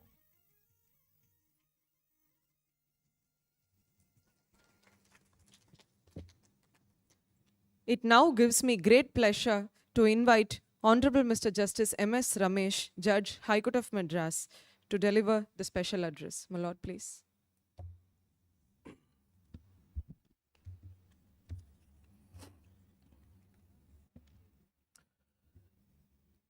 Padma Vibhushan Shri Parasaran Sir, former Attorney General of India, Honorable Judges of the Supreme Court, Justice Vikram Nath, Justice M.M. Sundaresh, Justice P.S. Narasimha, Justice K.B. Viswanathan, and Justice R. Mahadevan, our beloved Chief Justice, Justice Srivastava, my esteemed brother R. Suresh Kumar, Shri R. Venkatramani, Attorney General of India, Shri P.S. Raman, the Advocate General of the State of Tamilnadu, Shri A.R.L. Sundaresan, the Additional Solicitor General of India, Shri S. Prabhakaran, Vice Chairman of the Bar Council of India, Mr. P.S. Amalraj, Chairman of the Bar Council of Tamil Nadu and Puducherry, Mr. V. Karthikeyan, Vice Chairman, former Honorable Supreme Court Judges, the former Honorable Chief Justices, Honorable former Judges of this court, my esteemed sister and brother Judges of the Madras High Court, senior advocates, Registrar General, staff of the Judiciary, family members of Shri K. Parasaran, ladies and gentlemen. Though I do not possess the age, learning, wisdom, or experience of Shri K. Parasaran, I consider it a blessing to stand before him today and offer my humble respects. Sir, your life has been an inspiration to a generation of lawyers. You have shown us that the practice of law is not merely a profession, but a sacred duty, a service of truth, fairness, and dharma. Your clarity of thought, dignity in court, and deep moral conviction continue to guide and uplift all of us who have had the privilege of hearing you and reading your arguments. Sir, you have been a moral compass, showing us that true greatness lies not only in mastery of law, but in humility, character, and unwavering commitment to justice. Speaking of humility and simplicity, I recollect an incident at my senior's residence. My senior is Justice S. Jagadishan sir, who happens to be your junior also. One day in the early 90s, my senior was expecting Shri Parasaran home. And all of us, the juniors, were equally anxious to see him. When we were anxiously waiting for his car to arrive, to our utter astonishment, Shri Parasaran came as a pillion rider in a two-wheeler. He was a very popular person at that point of time, possibly a Solicitor General or an Attorney General, I do not recollect. And more astonished when we heard that he said that he had a visitor at home who happened to be passing through Adayar, and therefore he took a lift and came here. Apart from his humility and simplicity, we have also heard of so many incidents about his unimpeachable integrity. In this short video clip, we saw how he refused to, how he had advised the government to not act upon a show cause notice to demolish a building of a leading newspaper. He had even offered to resign the post of Attorney General, Solicitor General, which, and ultimately, the government had made him as Attorney General. There is yet another incident which was shared to me by my senior. Many judges and senior lawyers are from his office. But he was very clear that he would not appear in any of the court of the judges who were elevated from his office. And he lived up to his words till date. One last incident before I end my speech. This Rama Janmabhoomi case, all of us know, and I'm sure the speakers who are going to come after me will be referring to it. But one incident which Mr. Parasaran had disclosed to my senior was, after his final day of arguments, I believe he had come home, and on that day, there were many monkeys on the terrace of his house. And he had taken that as a sign of gratitude from Sri Hanuman himself, and with that contentment, he had gone to rest on that day. With these few words, sir, I seek your blessings, and as pointed out by the earlier speakers, we are wishing forward to see the 100th celebrations. Thank you very much. Thank you, my lord. It is with great privilege that I now invite Honorable Mr. Justice R. Suresh Kumar, Judge of the Madras High Court, to deliver his special address.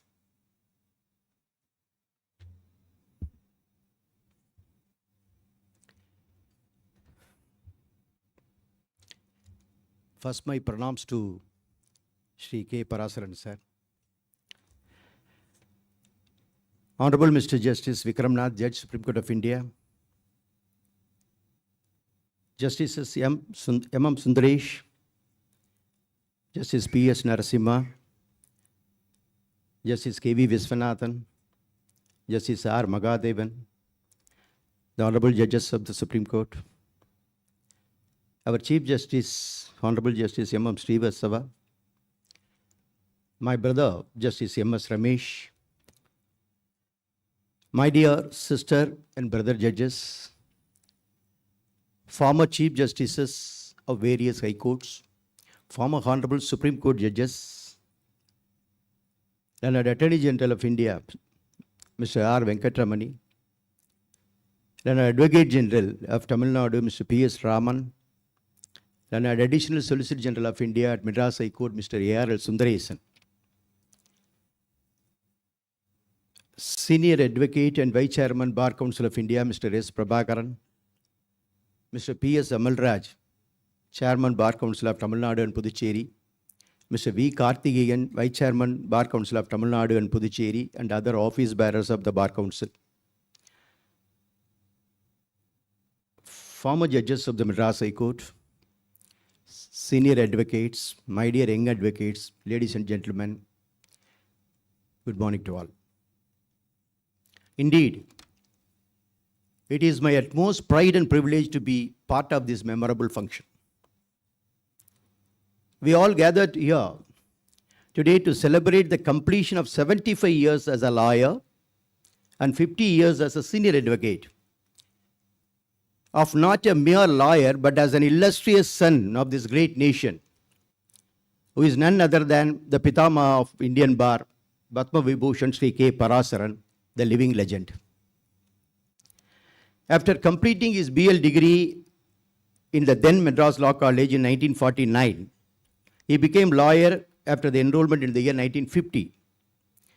Since then, till now, his contribution towards the march of law under the Indian judicial system is incomparable and immeasurable. Throughout his journey, he has held the position of law officer for the state and central governments under various capacities, right from central government's senior standing counsel at the Madras High Court in 1971, then as Advocate General of the state of Tamilnadu in 76-77, then the Solicitor General of India in 1980 to 83, and after becoming the highest law officer of this country, Attorney General of India, the post he was holding till 1989. Sri Parasaran sir has immensely contributed for the growth of law in almost all the fields. If we look at the list of very famous cases which were decided by the Supreme Court of India in the last 6 to 7 decades, in almost all such important cases, the active participation and immense contribution of Sri K. Parasaran could be noticed. The list will be larger one. Illustratively, few could be noted here.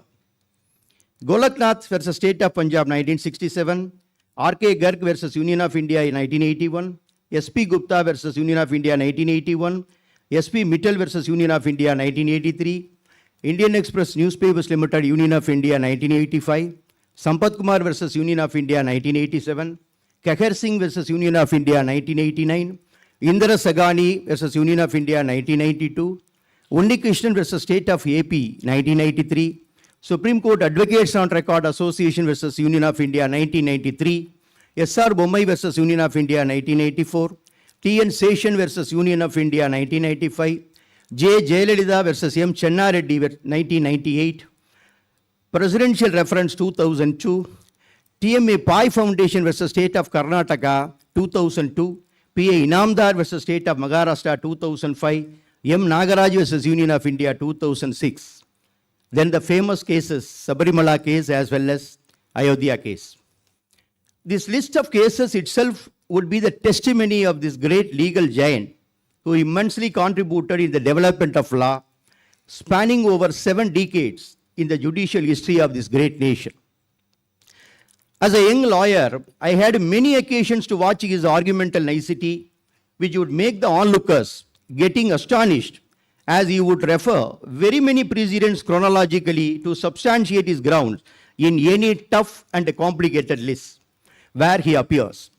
Instead of being a mere argument of a counsel, it would be a complete demonstration of his legal acumen and brilliance.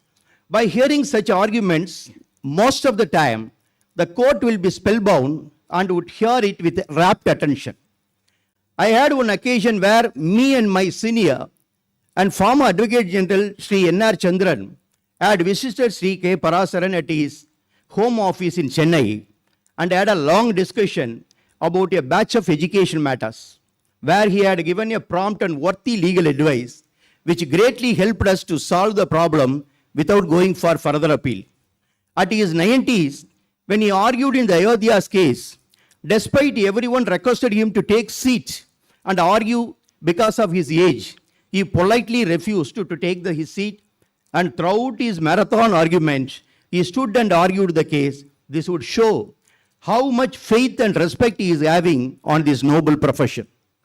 His life certainly would be a role model for all those who want to achieve something in this legal profession. Throughout his career, he has taken many avatars like lawyer, senior lawyer, highest law officer of the state and central government, Rajya Sabha member, and also was in association with several social, cultural organizations and trusts. In every such avatar, he has achieved and showcased his knowledge, brilliance, legal acumen and wisdom, and above all, his humility, which would go for a long way to cherish and follow by many thousands of young lawyers who aspire to achieve something in this legal profession. I remember that some years back, a felicitation function was conducted at Chennai, where Sri K. Parasaran was felicitated, and in the invitation or in the background banner, it was originally mentioned as Sri K. Parasaran, Attorney General of India. But that was corrected by him, saying it should not be Attorney General of India, but Attorney General for India. Since then only, we started using the phrase Attorney General for India. Such an illustrious and great personality, Pitama of Indian Bar, hails from the Punya Bhumi, Tamilnadu, which is really a pride for everyone who live in Tamil Nadu. He is not only a lawyer and a legal luminary, but he is a scholar by himself. He was awarded honorary degree of laws by Annamalai University in 1989, considered his very rich experience in the legal field and his legal acumen and wisdom. The government appointed him as a member of the National Commission for the Review of the Constitution in the year 2000. He was awarded one of the highest civilian award, Padma Vibhushan, in the year 2003, and further higher civilian award, Padma Vibhushan, in the year 2011. He became the nominated member of Parliament Rajya Sabha in the year 2012. Apart from these distinctions, Sri Parasaran has been conferred very many awards, and the list would go longer. Such a great personality is always simple and with utmost humility, which is his great strength. In his own words, at the time of argument at Ayodhya Ramajanmabhumi's case, at the age of his 92, he said to the bench with the characteristic humility that, I quote, "I am here not as a lawyer, but as an instrument of God. Sir, we take you only as an instrument of God, not as a mere lawyer, and we people are ordained to perform some seva by way of this felicitation to such an instrument of God, and such a pious obligation we have accomplished today. Sir, let the Almighty give you good health, happiness, which would go beyond 100 years. On that occasion, we will have still a mammoth celebrations. With these words, let me conclude. Thank you, one and all.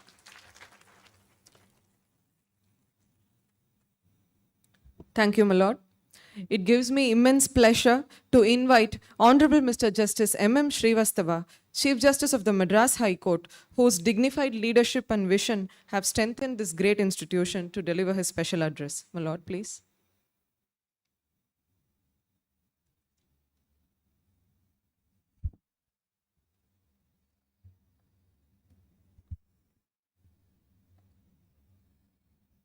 Most revered Padma Vibhushan Shri K. Parasaran Ji, Senior Advocate and former Attorney General of India,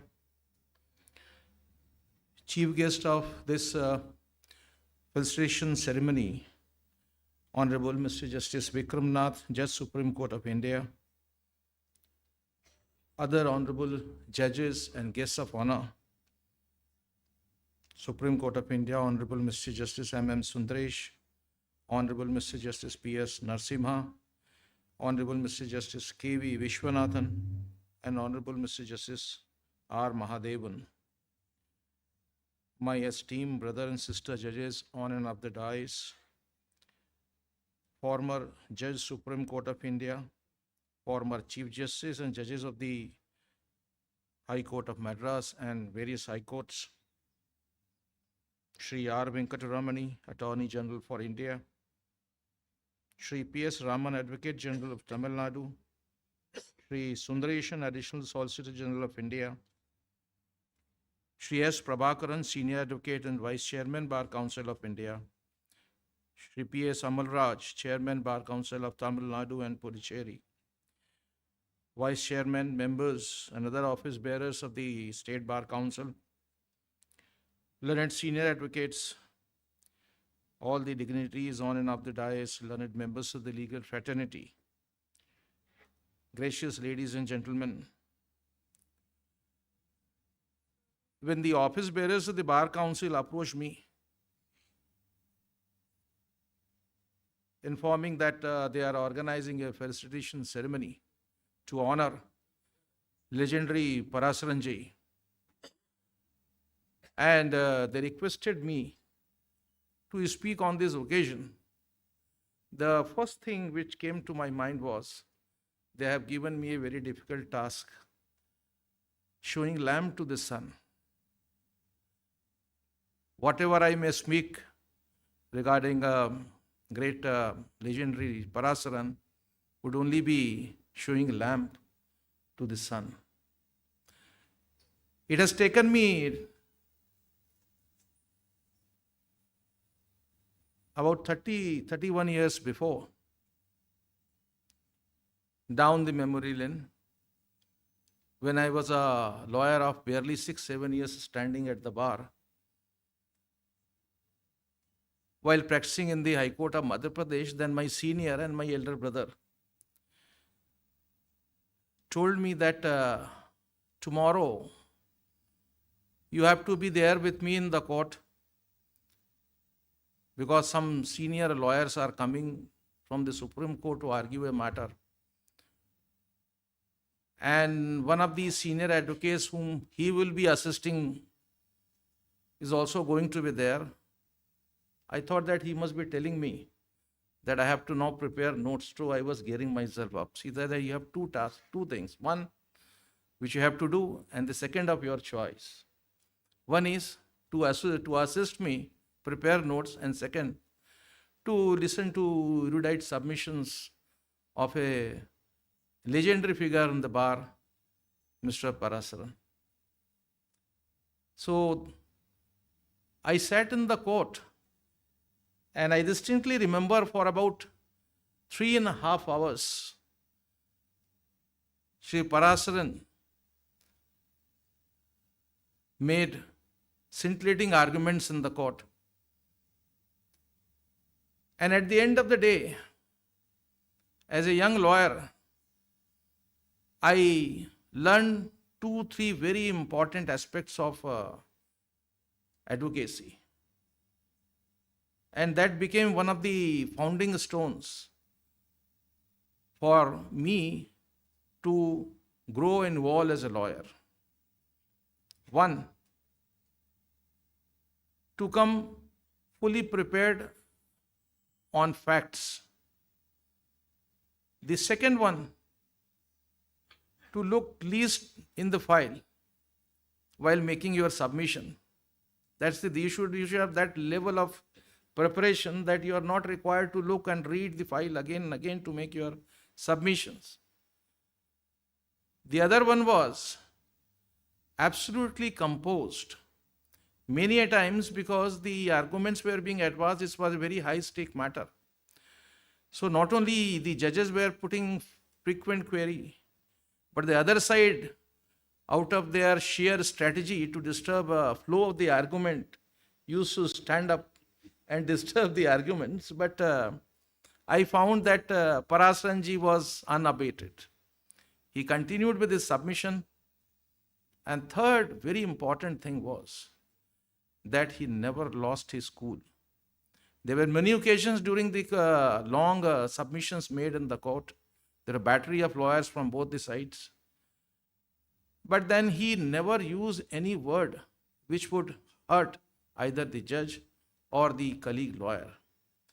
These were 3 great things which I learned during those 3-4 hours. And perhaps those were some of the qualities which in some very small quantity I could get into myself, and that helped me in my profession. What makes a man great is not merely because he is a great scholar at law or that he is having very flamboyant practice. But what I have learned, what I have seen from the life of Sri K. Parasaranji is that in order to be a complete man, you have not only to be a person well versed in your profession, but also to be a good human being. You need to be a God-fearing person. You need to be having a person with sensitivity. You need to have comedy. And there are many qualities which makes a person perfect. When I started looking at all these things, which I found in the life of Sri Parasaran over these last 7.5 decades. Ever since the day the chairman of the Bar Council told me that, sir, you have to give some speech, I started reading about Sri Parasaran, his life journey. And very interesting study I could make was I started reading what were the submissions which were made by him in those landmark decisions. And most of the cases, if you look into, you will find that the verdict, the wisdom and the justice which the court delivered through his judgment were the reflections of the submissions made by Mr. Parasaran. That's the greatness of his lawyership, his advocacy. It is easier for us to understand the law than to do justice. At times, the law comes in the way of justice. We want to do justice, we do not know what is the way to find out. Many of those judgments where the submissions were made by Sri Parasaran throw ample light as to how use law, how to apply law to do justice. There are many instances, and time constraint does not permit me to speak more on that. But I think one of the most fortune which I had in my life as a judicial career, as judge and then as the Chief Justice, to be a part of the felicitation ceremony of none other than Sri K. Parasaran. I consider it to be my singular privilege and honor. I bow down and pray Almighty to give a very healthy and happy times to come and life to Sri K. Parasaran, and give us more and more occasion to get enlightened by his sheer presence. Thank you very much. Thank you, my lord. It is my privilege to invite Honorable Mr. Justice R. Mahadevan, Judge, Supreme Court of India, known for his wisdom, generosity, and steadfast devotion to justice, to deliver his special address. My lord, please.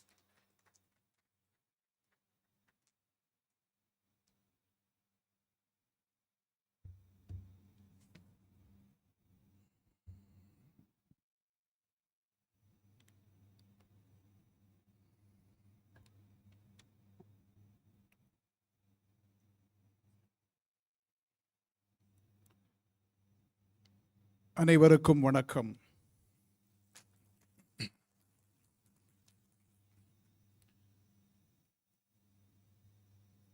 Living legend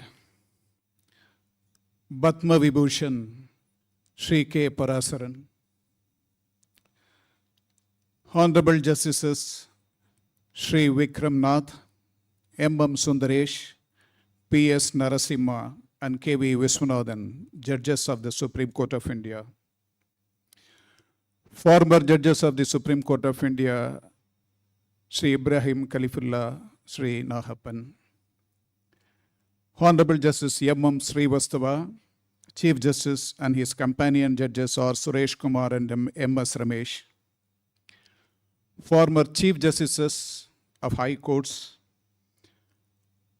present sitting judges of the Madras High Court, Sri R. Venkataramani, Attorney General, Sri P.S. Raman, Advocate General, Sri A.R.L. Sundaresan, Additional Solicitor General, Sri K. Prabhaharan, Vice Chairman, Bar Council of India, P.S. Amalraj, and V. Karthikeyan, Chairman and Vice Chairman of Bar Council of Tamilnadu, government pleaders, law officers, Sri Vidutale, Senior Advocate, Senior Advocates, Advocates and friends.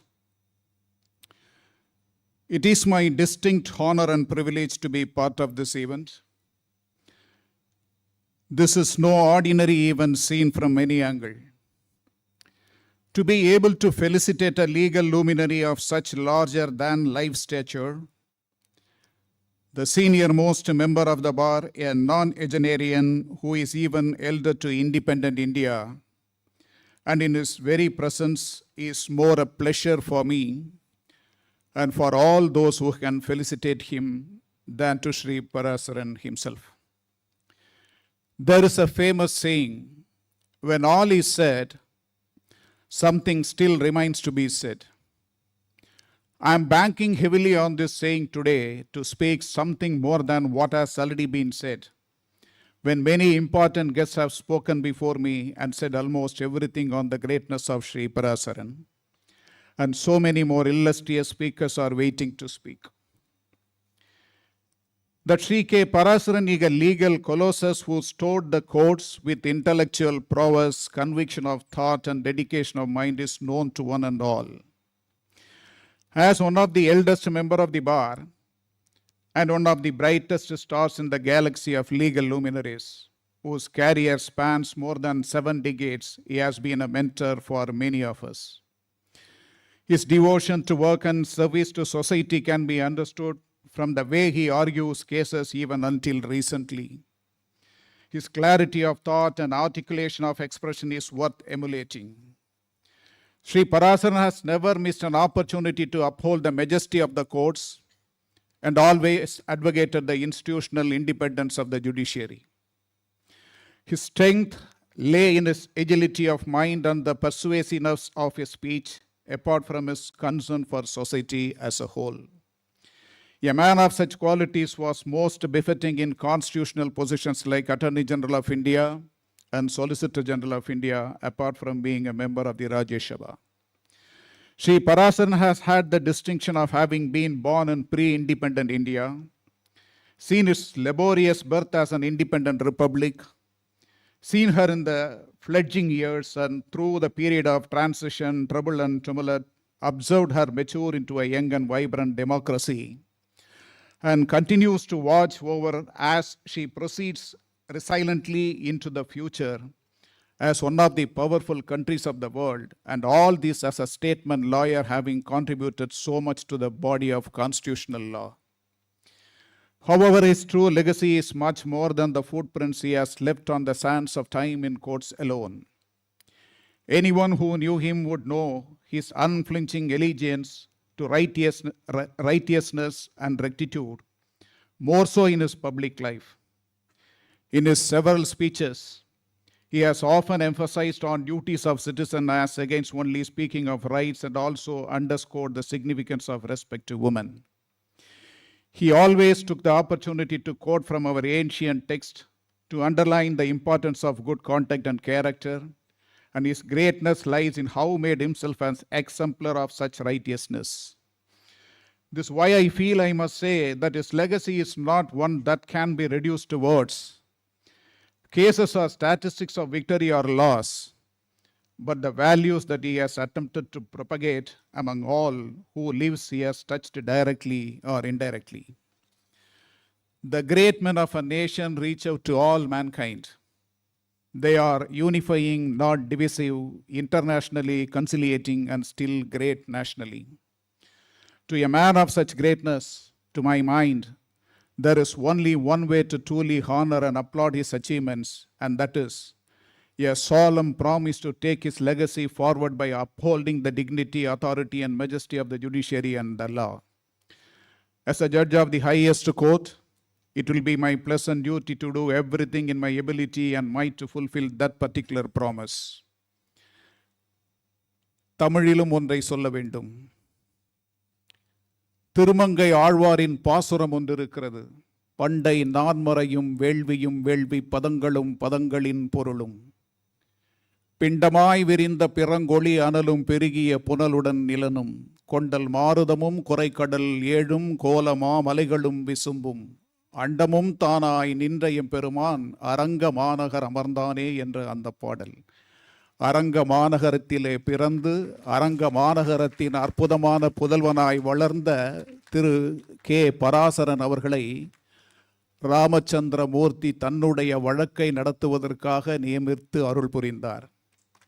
அந்த அருள் 100 ஆண்டுகளை கடந்து அவரை இந்த மண்ணிலே நிலைநிறுத்தச் செய்து மேலும் பல சாதனைகளை செய்வதற்கு வழிவகுக்க வேண்டும் என்ற வேண்டுதலோடு எனது வணக்கங்களை அவருக்கு உரித்தாக்குகிறேன்.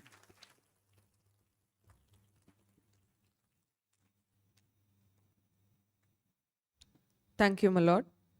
It gives me great pleasure to invite Honorable Mr. Justice K.V. Vishwanathan, Judge, Supreme Court of India, to deliver his special address. My lord, please.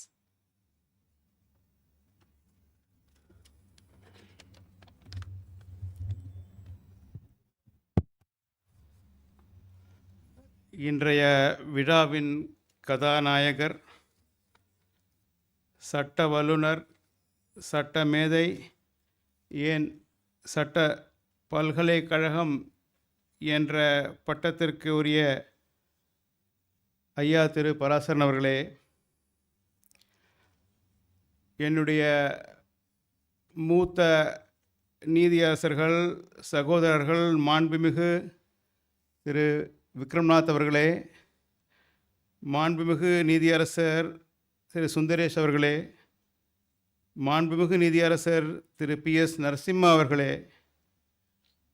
சகோதரர் மகாதேவன் அவர்களே, சென்னை உயர்நீதிமன்றத்தின் தலைமை நீதியரசர் மாண்புமிகு நீதிபதி திரு MM ஸ்ரீவத்சவா அவர்களே, நீதியரசர் சுரேஷ்குமார் அவர்களே, நீதியரசர் MS ரமேஷ் அவர்களே, சென்னை உயர்நீதிமன்றத்தின் மாண்புமிகு நீதியரசர்களே, இந்திய அரசின் தலைமை வழக்கறிஞர் திரு வெங்கட்ரமணி அவர்களே, தமிழ்நாடு அரசின் தலைமை வழக்கறிஞர் திரு PS ராமன் அவர்களே, தமிழ்நாடு மற்றும் புதுச்சேரி பார் கவுன்சில் தலைவர் திரு அமல்ராஜ் அவர்களே, உச்சநீதிமன்ற முன்னாள் நீதியரசர்களே, சென்னை உயர்நீதிமன்ற முன்னாள் நீதியரசர்களே, மூத்த வழக்கறிஞர் மற்றும் இந்திய பார் கவுன்சிலின் துணைத் தலைவர் திரு S பிரபாகரன் அவர்களே, தமிழ்நாடு மற்றும் புதுச்சேரி பார் கவுன்சிலின் துணைத் தலைவர் திரு V கார்த்திகேயன் அவர்களே, அவையில் வீற்றிருக்கும் சான்றோர் பெருமக்களே, உங்கள் அனைவருக்கும் முதற்கண் என்னுடைய காலை வணக்கத்தினை தெரிவித்துக் கொள்கிறேன். சட்டமேதை திரு பராசரன் அவர்களை பற்றி உரையாற்றுவதற்கு முன்பு என்னுடைய வாழ்க்கையில் அவர் சம்பந்தப்பட்ட இரு நிகழ்ச்சிகளை உங்களிடத்திலே கூற விரும்புகிறேன். ஒன்றை தொடக்கத்தில் கூறுவேன், ஒன்றை உரை முடிக்கும் பொழுது கூறலாம் என்று முடிவு செய்துள்ளேன். அக்டோபர் மாதம் 28ஆம் தேதி 1988ஆம் ஆண்டு கோவையிலிருந்து ரயில் ஏறி பார் கவுன்சிலை பதிவு செய்ய சென்னை வந்து உறவினர் வீட்டிலே தங்கி மதியம் 1 மணி அளவிலே உயர்நீதிமன்ற வளாகத்தை வந்து அடைந்தேன். என்னுடைய பதிவினை மூத்த வழக்கறிஞர் மறைந்த திரு NT வானமாமலை அவர்கள் முன்மொழிய இருந்தார். அவர்தான் முன்மொழிந்தார். ராமன் அவர்களின் தகப்பனார் திரு VP ராமனையா அவர்களும் முன்னாள் தலைமை வழக்கறிஞர் திரு கிருஷ்ணமூர்த்தி அவர்களும் பார் கவுன்சில் அவையில் வீற்றிருந்தார்கள். பதிவு செய்தவுடன் சென்னை உயர்நீதிமன்றத்திலே வழக்கு விசாரணையை பார்க்கலாம், கோவை நீதிமன்ற வளாகத்துக்கு சென்றிருக்கிறேன். ஆனால் சென்னை உயர்நீதிமன்றத்தை பார்த்ததே இல்லை. முதல் நாள் பதிவு செய்துவிட்டு ஒரு நீதிமன்றத்திற்கு சென்றேன். அங்கே ஐயா பராசரன் அவர்கள் வாதாடி கொண்டிருந்தார். அது ஒரு வழக்கு புதுச்சேரி சம்பந்தப்பட்டது. பிரெஞ்சு சட்டம் அமலாகுமா, இந்திய சட்டம் அமலாகுமா என்று வாதம் நடந்து கொண்டிருந்தது. வாதம் முடிந்தவுடன் ஒரு 4:30 மணி அளவிலே அவர் வெளியே வந்தவுடன் அவருக்கு நினைவு இருக்கிறதா என்று எனக்கு தெரியவில்லை, அவரிடத்திலே சென்று ஆசி பெறும் பாக்கியம் எனக்கு கிடைத்தது. பதிவு செய்த முதல் நாள். அதற்காக எல்லாம் வல்ல இறைவனை நான் வணங்குகிறேன். இந்த மாபெரும் அவையின் முன் நின்று ஒரு சட்ட மேதையான, ஒரு நடமாடும் சரித்திரமான பத்ம விபூஷன் திரு K. பராசரன் அவர்களுக்கு புகழாரம் சூட்டுவது என்பது ஒரு அரிய பேறு, ஓர் ஒப்பற்ற கௌரவமாகும். இன்று நாம் கொண்டாடுவது அவரின் தனிப்பட்ட இந்த சாதனையை மட்டுமல்ல, இந்திய சட்ட வரலாற்றில் ஒரு பொன் அத்தியாயத்தை கொண்டாடுகிறோம். சட்டத்துறையில் அவர் கால் பதித்து 75 ஆண்டுகள் அதில் 50 ஆண்டுகள் மூத்த வழக்கறிஞராக செய்த மகத்தான சேவை. இது வெறும் தொழில்முறை பயணம் மட்டுமல்ல, இது ஒரு ஆன்மீக ஒழுக்கம், தர்மத்தின் மீதும் நீதியின் மீதும் பாரின் புனிதமான அழைப்பின் மீதும் கொண்ட அசைக்க முடியாத வாழ்நாள் அர்ப்பணிப்பு. இது சாதனை என்பது பெரும்பாலும் புகழாரத்தை கொண்டு அளவிடப்படும் ஒரு காலகட்டத்தில் கேபி ஐயா தனித்து நிற்கிறார். அமைதியாக, கம்பீரமாக, தன் பணியில் ஒளியுடனும் தர்மத்தை நாடும் தன் தேடலில் உறுதியுடனும் இருக்கிறார். அவரது சட்ட அறிவும் ஆளுமையும் சட்டத்துறையில் ஒரு மின்னும் வைரமாக திகழ்ந்தது, இன்னும் திகழ்ந்து கொண்டே இருக்கும். அவர் தனது சட்டப்பணியை 1950ஆம் ஆண்டில் தொடங்கினார். அன்று முதல் இன்று வரை அவருடைய பயணம் இந்த தேசத்தின் அரசியல், சாசன மற்றும் தார்மீக வளர்ச்சியுடன் ஆழமாக பிணைந்துள்ளது.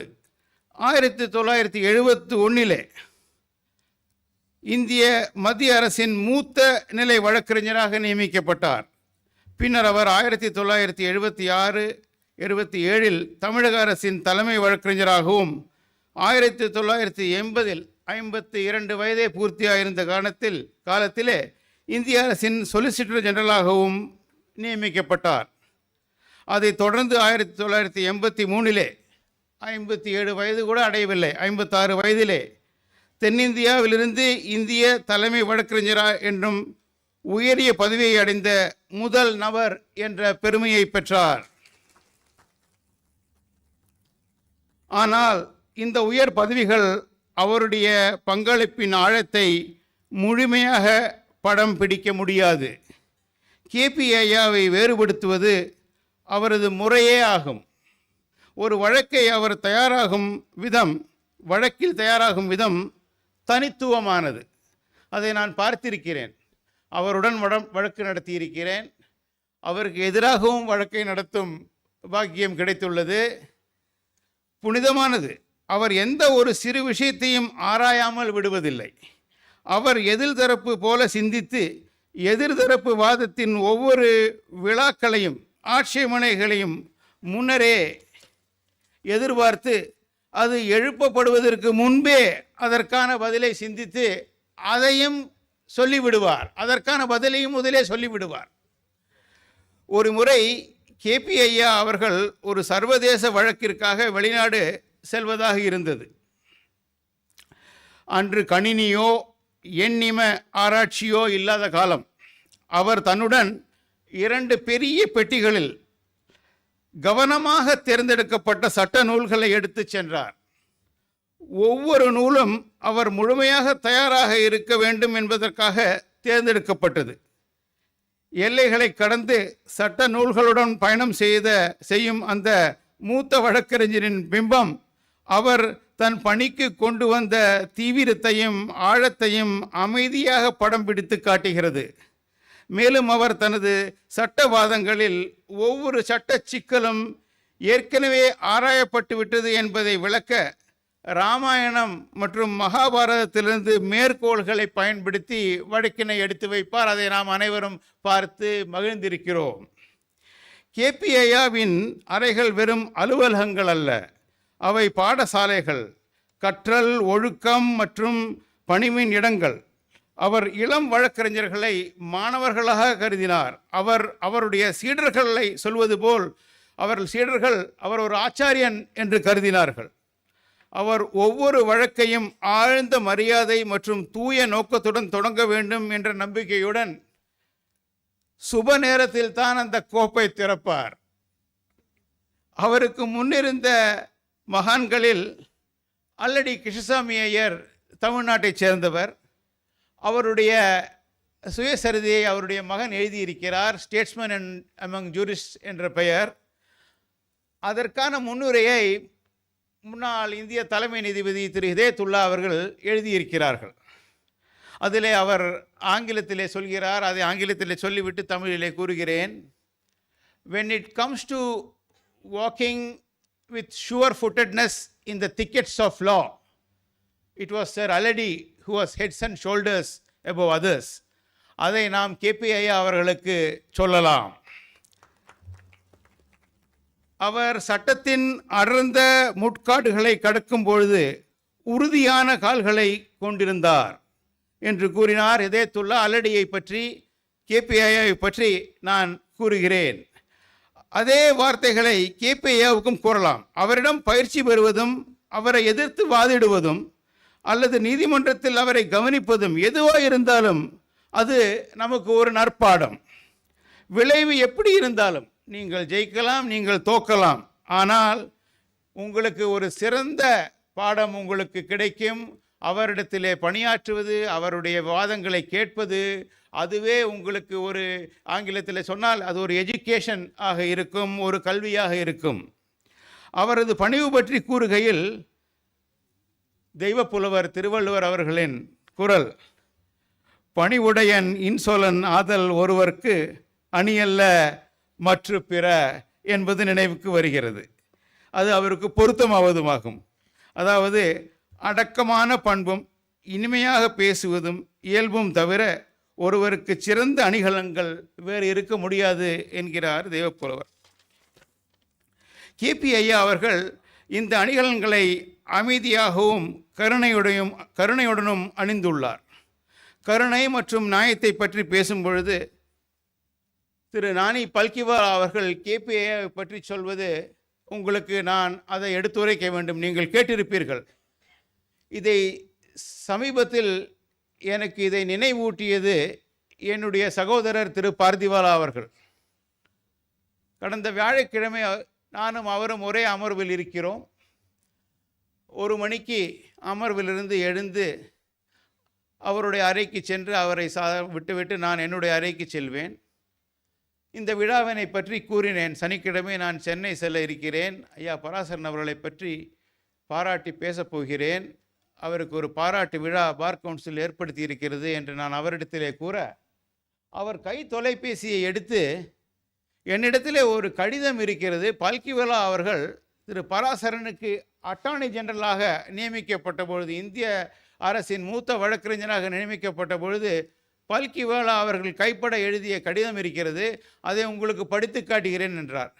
நான் இதை என்னுடைய பேச்சில் சேர்த்து கொள்ளலாமா? உங்கள் பெயரை சொல்லிவிட்டு சொல்லுவேன் என்று சொன்னேன். நீங்கள் என்னுடைய பெயரை சொல்லாவிட்டாலும் பரவாயில்லை, இந்த கடிதத்தை படித்து காட்டுங்கள் என்று கேட்டுக்கொண்டார் என்னுடைய சகோதரர் பார்திவாலா அவர்கள். அதை உங்களிடத்திலே படிக்க விரும்புகிறேன். பல்கிவாலா அவர்கள் எழுதுகிறார், நீங்கள் தலைமை வழக்கறிஞராக மட்டுமல்ல, இந்த சட்ட சமூகத்தின் மறுக்க முடியாத தலைவர். உங்களை எதிர்த்து வாதிட நான் எப்போதும் விரும்புகிறேன்.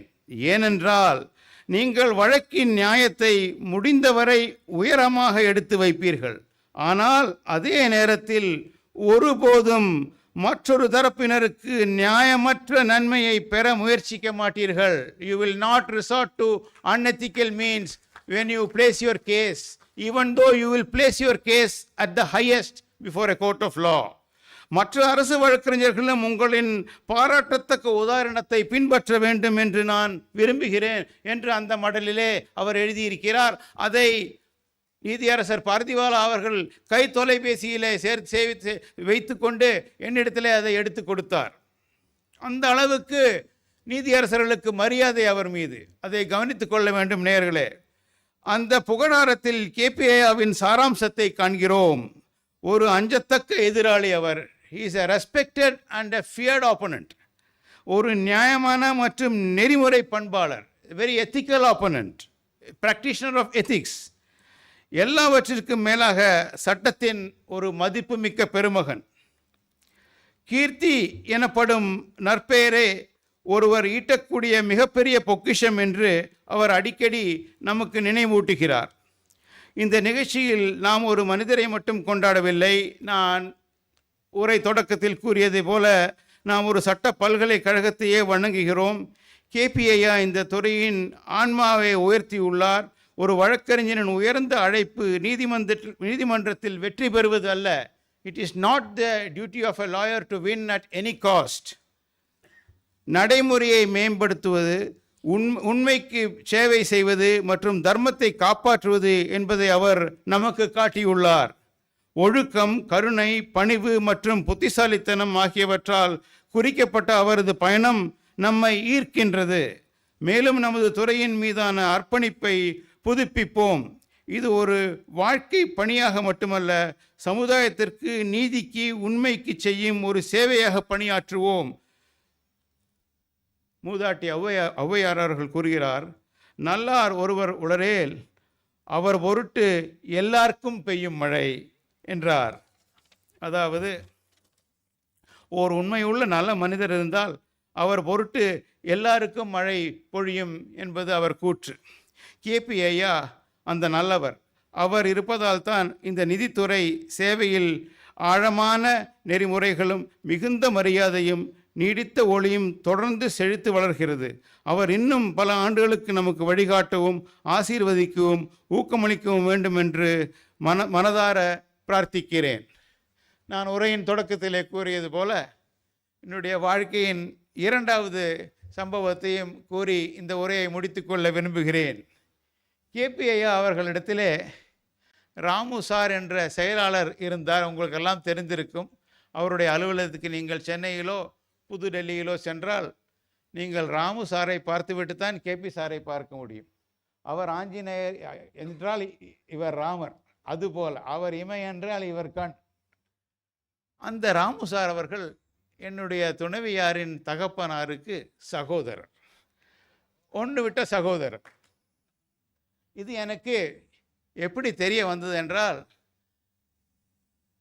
விவாகத்திற்கான ஏற்பாடுகள் நடப்பதற்கு முன்பாக என்னுடைய மாமனார் அவர்கள் இவரை பற்றி விசாரிக்க வேண்டுமே, வக்கீலாக இருக்கிறாரே, நீங்கள் ஒரு பெண்ணின் தகப்பனாரின் ஸ்தானத்தில் இருந்து இதை சிந்திக்க வேண்டும், தேருமா என்ற சந்தேகத்துடன் அவரிடத்திலே கேட்டிருக்கிறார். அவர் கேபி சாரிடத்திலே கேட்டிருக்கிறார். இவர் வழங்கிய நன்னடத்தை சான்றால் என்னுடைய விவாகம் நடைபெற்றது. துணைவியார் ஜெயஸ்ரீ அவர்கள் இங்கு இருக்கிறார். அவர் என்னிடத்தில் நேற்று விமானத்தில் பயணம் செய்யும் பொழுது கூட இதை குறித்து கொண்டீர்களா பேசுவதற்கு என்று கேட்டார். நான் குறித்து கொண்டு விட்டேன், முதல்ல சொன்னேனே குறித்து கொண்டு விட்டேன் என்று கூறினேன். நீங்கள் பேசும்பொழுது பேசிவிடுங்கள், விழா முடிந்தவுடன் எதை வைத்து அவர் நன்னடத்தை சான்று கொடுத்தார் என்று நான் கேட்கிறேன் என்று கூறியிருக்கிறார். எனக்கு இந்த விழாவிற்கு அழைத்து இந்த பாராட்டு விழாவிலே பங்கேற்க வாய்ப்பளித்தமைக்கு நன்றி செய்து விடைபெறுகிறேன். நன்றி, வணக்கம். Thank you, my lord. It is with great privilege that I now invite Honorable Mr. Justice P.S. Narasimha, Judge, Supreme Court of India, to deliver his special address. My lord, please.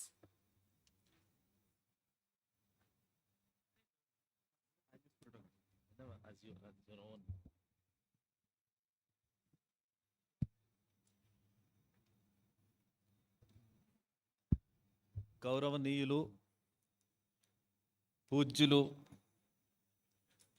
గురువర్యులు Shri Parasaran గారికి నా నమస్కారాలు. This much of Telugu Parasaran ji knows. For every Ugadi, he would call me and wish me Ugadi Subhakankchalu Narasimha Garu, he would say. My esteemed colleagues, Vikramnath, Sundaresh, Vishwanathan, Mahadevan, learned Attorney General, Honorable Chief Justice of the High Court, Mr. Suresh Kumar, Ramesh, judges of the High Court, former judges of the Supreme Court, sitting judges of the High Court, learned Advocate General, Additional Solicitor General, Vice Chairman of the Bar Council, Chairman of the Bar Council of the Tamilnadu and Puducherry, Vice Chairman of the Bar Council, Mr. Karthikeyan, distinguished members, and Endaro Mahanubavalu, Andariki na Vandanamalu. This much of Telugu you all know.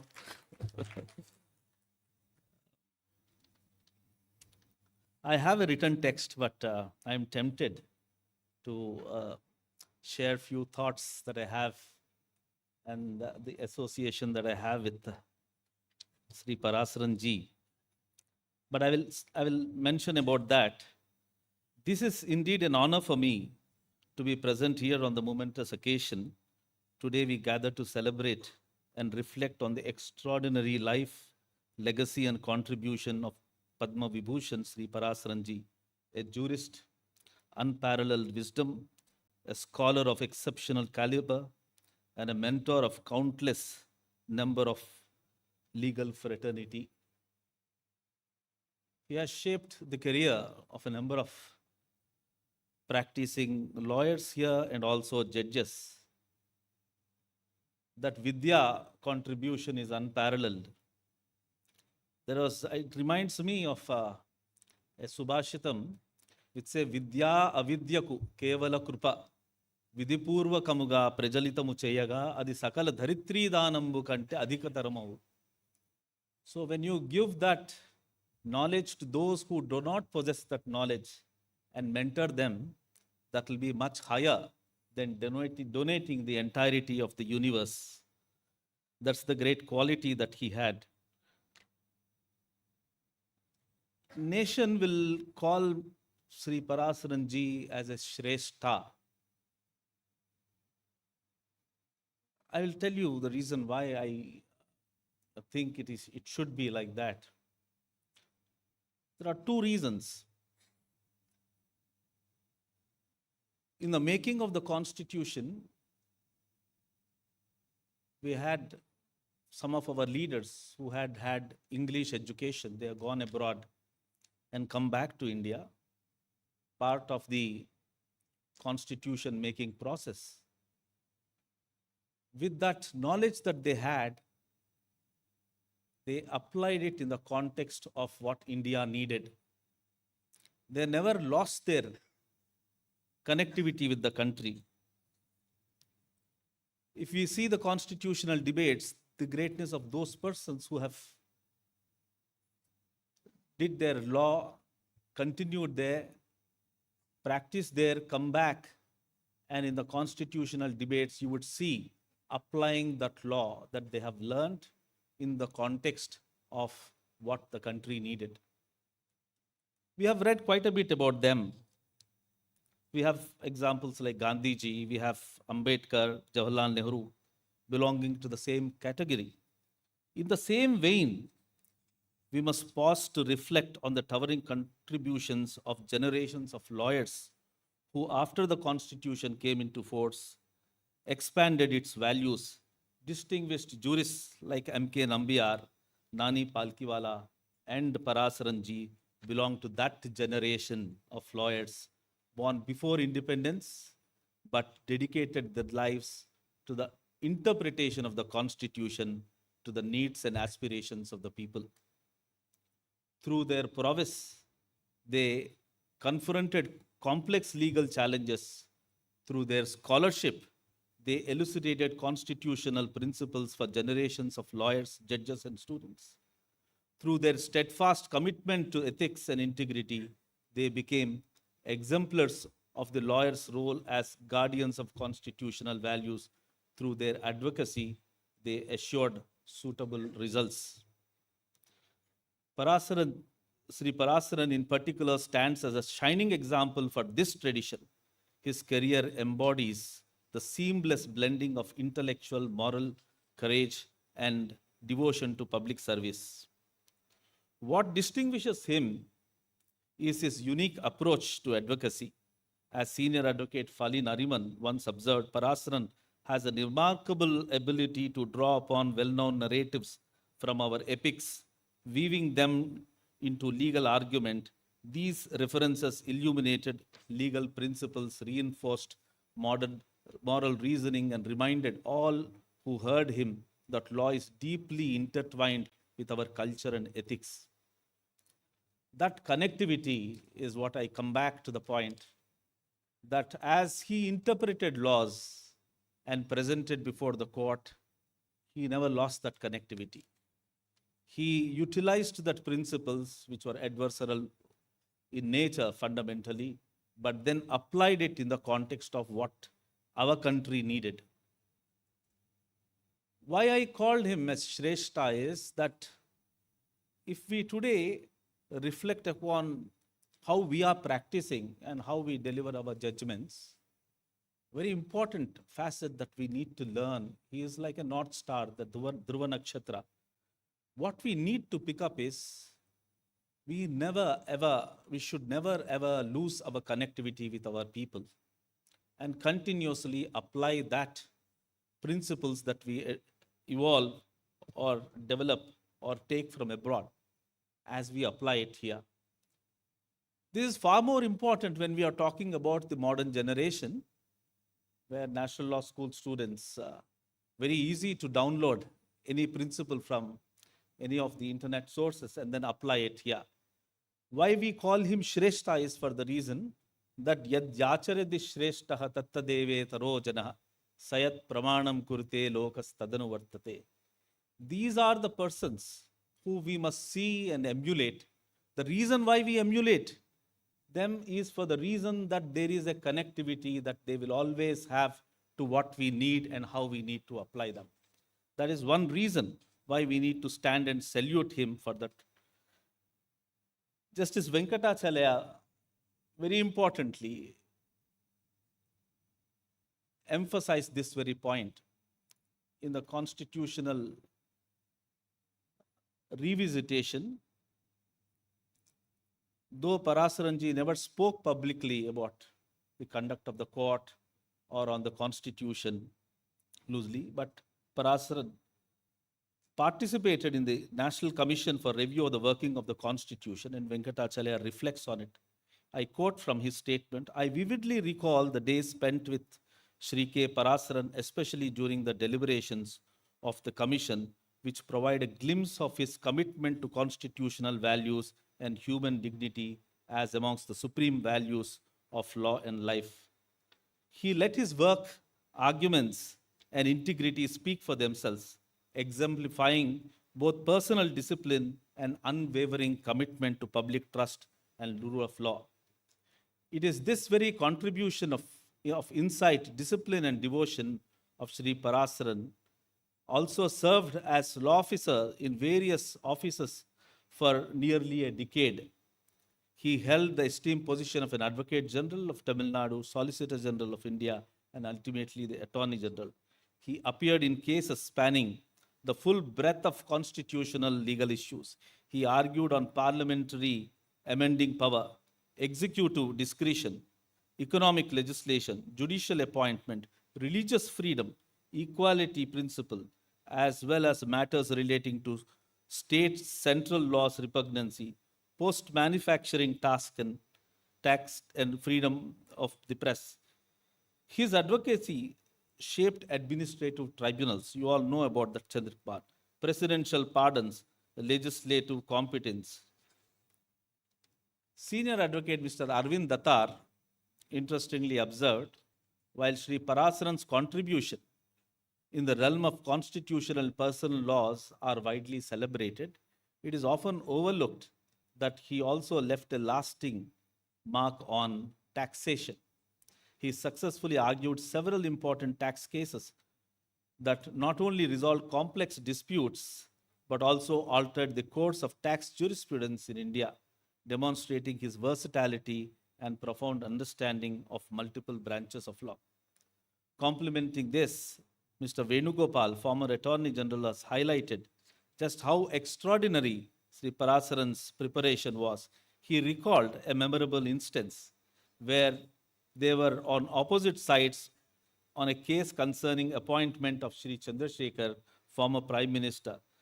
So Mr. Venugopal recalls that Sri Parasaran's compilation of judgment was so meticulous and brilliantly organized that even 45 years later, he continues to preserve it and refer to it whenever matters of election case arises. Such dedication, attention to detail, and foresight speaks volumes about the methodological approach and unwavering respect for law. Palkiwala, one of the greatest legal minds of our country observed. This is very, very important. I think Vishwanathan spoke about this and he said it in Tamil though. I am quoting from what he said. You are the undisputed leader of the bar, not only as the Attorney General, but in the ethical values which you adhere so conspicuously. I always like you to have you as the opponent because you will state the case as high as it can possibly be put, but at the same time, never try to take an unfair, unjust advantage of the other side. I wish other government councils would follow your laudable example, unquote. These words encapsulate not only Sri Parasaran's exceptional skill and preparation, but also his firm commitment to fairness, integrity, and dignity. This takes us to the second thought that I wanted to share with you. This relates to a problem that we have faced from the very beginning. You may recall the last speech of Ambedkar when he said that we are now presenting this constitution before all of you, but this constitution will be of no avail to anyone if we don't have people who have integrity who can man them. At the same time, if we have people of integrity, we don't need this constitution at all. So, what is this constitution about then? That throws a very important question. Then, if integrity is the most fundamental principle that we need to have, where are those institutions where people of such integrity are forged and made for the country? There is a gap there. Constitution doesn't speak about it. Western approach to interpretation of laws, Western approach to efficiency, professionalism is always seen as a binary. That you are extremely efficient, you are the best lawyer. But what has that got to do about character? Fundamentally, I think Eastern civilizations didn't adopt that binary in our approach. For us, integrity and efficiency were always intertwined and inextricably connected at all times to come. But over a period, we have, by adopting the Western approach, drew the distinction between professionalism, efficiency, and ability to deliver goods, and personal lives and personal ideas, thoughts, behavior, and conduct was unconnected to it. I think this generation must reflect on this. And Mr. Parasaran's life is an example where there is inextricable connect with the greatest, highest level of professionalism, greatest ability to conduct, the best argument as ever possible, along with and simultaneously unwavering commitment to truth and conduct. Thus, there is, I think, a beautiful cohesion at all times to come as you practice. Along with practice, you are also practicing your personal life, which is not different from your professional life. That's the greatest part of life of Shri Parasaran, which I would like to emulate all the time. And it should also be like the Dhruva Nakshatra for everyone. He is therefore a Sajjana, I would say. If Mother India would look for a Sajjana, he would definitely be a Sajjana. I heard this shloka from Mr. Parasaran ji himself in the Supreme Court Bar Association, where I immediately picked it up because I loved it so much, and I would like to say that this is the best example that a Sajjana can be none other than Sri Parasaran. Ravichandro ghana vrukshaha nadi gayascha sajjanaha yayite paropakaraya bhuvi daivena nirmita. warmth giving sun, nectar showering moon, rain bearing cloud, shade giving tree, life bearing river, and sumptuous milk giving cow, and in the same line, Sajjana, Shri Parasaran ji, it is said, are brought on to the earth to do nothing but paropakara. That is the God's wish. That they are here for the purpose of doing paropakara. And his life is an example of that. His life is an example of excellent professionalism, greatest ability, argumentative abilities, capabilities. At the same time, a man who has conducted himself with great amount of restraint. That is the last word. That the essence of every knowledge, essence of every Vedic or any Bible or Quran, whatever it may be, the religion may be, the essence ultimately boils down to the conduct which is of a restraint. That restraint in the conduct is the greatest ability. And I salute him. One day I'll conclude by this. As I took over as Additional Solicitor General, first or second day, somebody told me that Parasaran ji aaye hain. So I never believed that it was, I thought he has mistaken it. I walked out and saw Parasaran ji was outside my room in the law officer's floor in the Supreme Court itself. So I was quite surprised. I invited him into the room. There the picture is. That is the day when I took over as Additional Solicitor General. And I offered my seat, sir, please sit down. He said, no, I can't sit on your seat. There are two types of entitlements. One would be where you might get it through inheritance. There is another entitlement which you acquire by your own effort. That is a seat which is of your own effort. So that's your seat. I can't sit on it. So I had to draw another chair and we sat together. He immensely blessed me and then left. And I continue to have those blessings with me till date. And my father used to revere and love him very much. He has written an introduction to my father's book, like Light of Ramayana. I'm thankful to the Bar Council and all other organizers for inviting me. And I'm grateful that I've given this opportunity. Thank you very much.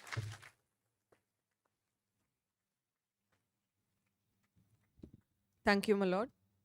It gives me great pleasure to invite Honorable Mr. Justice M.M. Sundaresh, Judge, Supreme Court of India, to deliver the keynote address. My lord, please.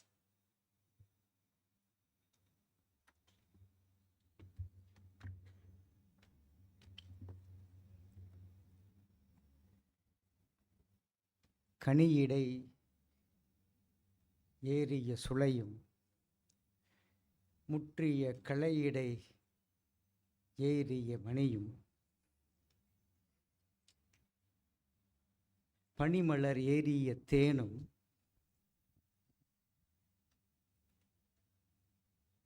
பாகிடை ஏறிய சுவையும் பசுவிடை ஏறிய பாலும்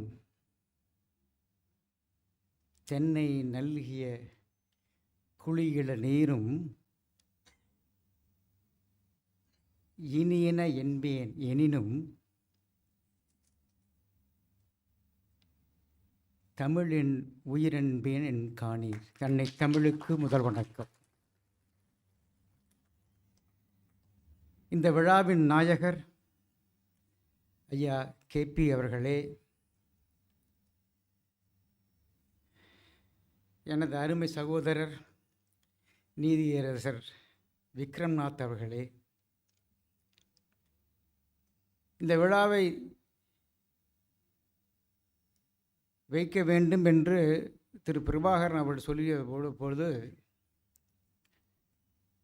3 பேர்கள் இதற்கு வர வேண்டும் என்று நான் ஆசைப்பட்டேன். தலைமை நீதிபதி அவர்கள், அதற்கு அடுத்து இருக்கின்ற சூரியகாந்த் மற்றும் நீதியரசர் விக்ரம்நாத்.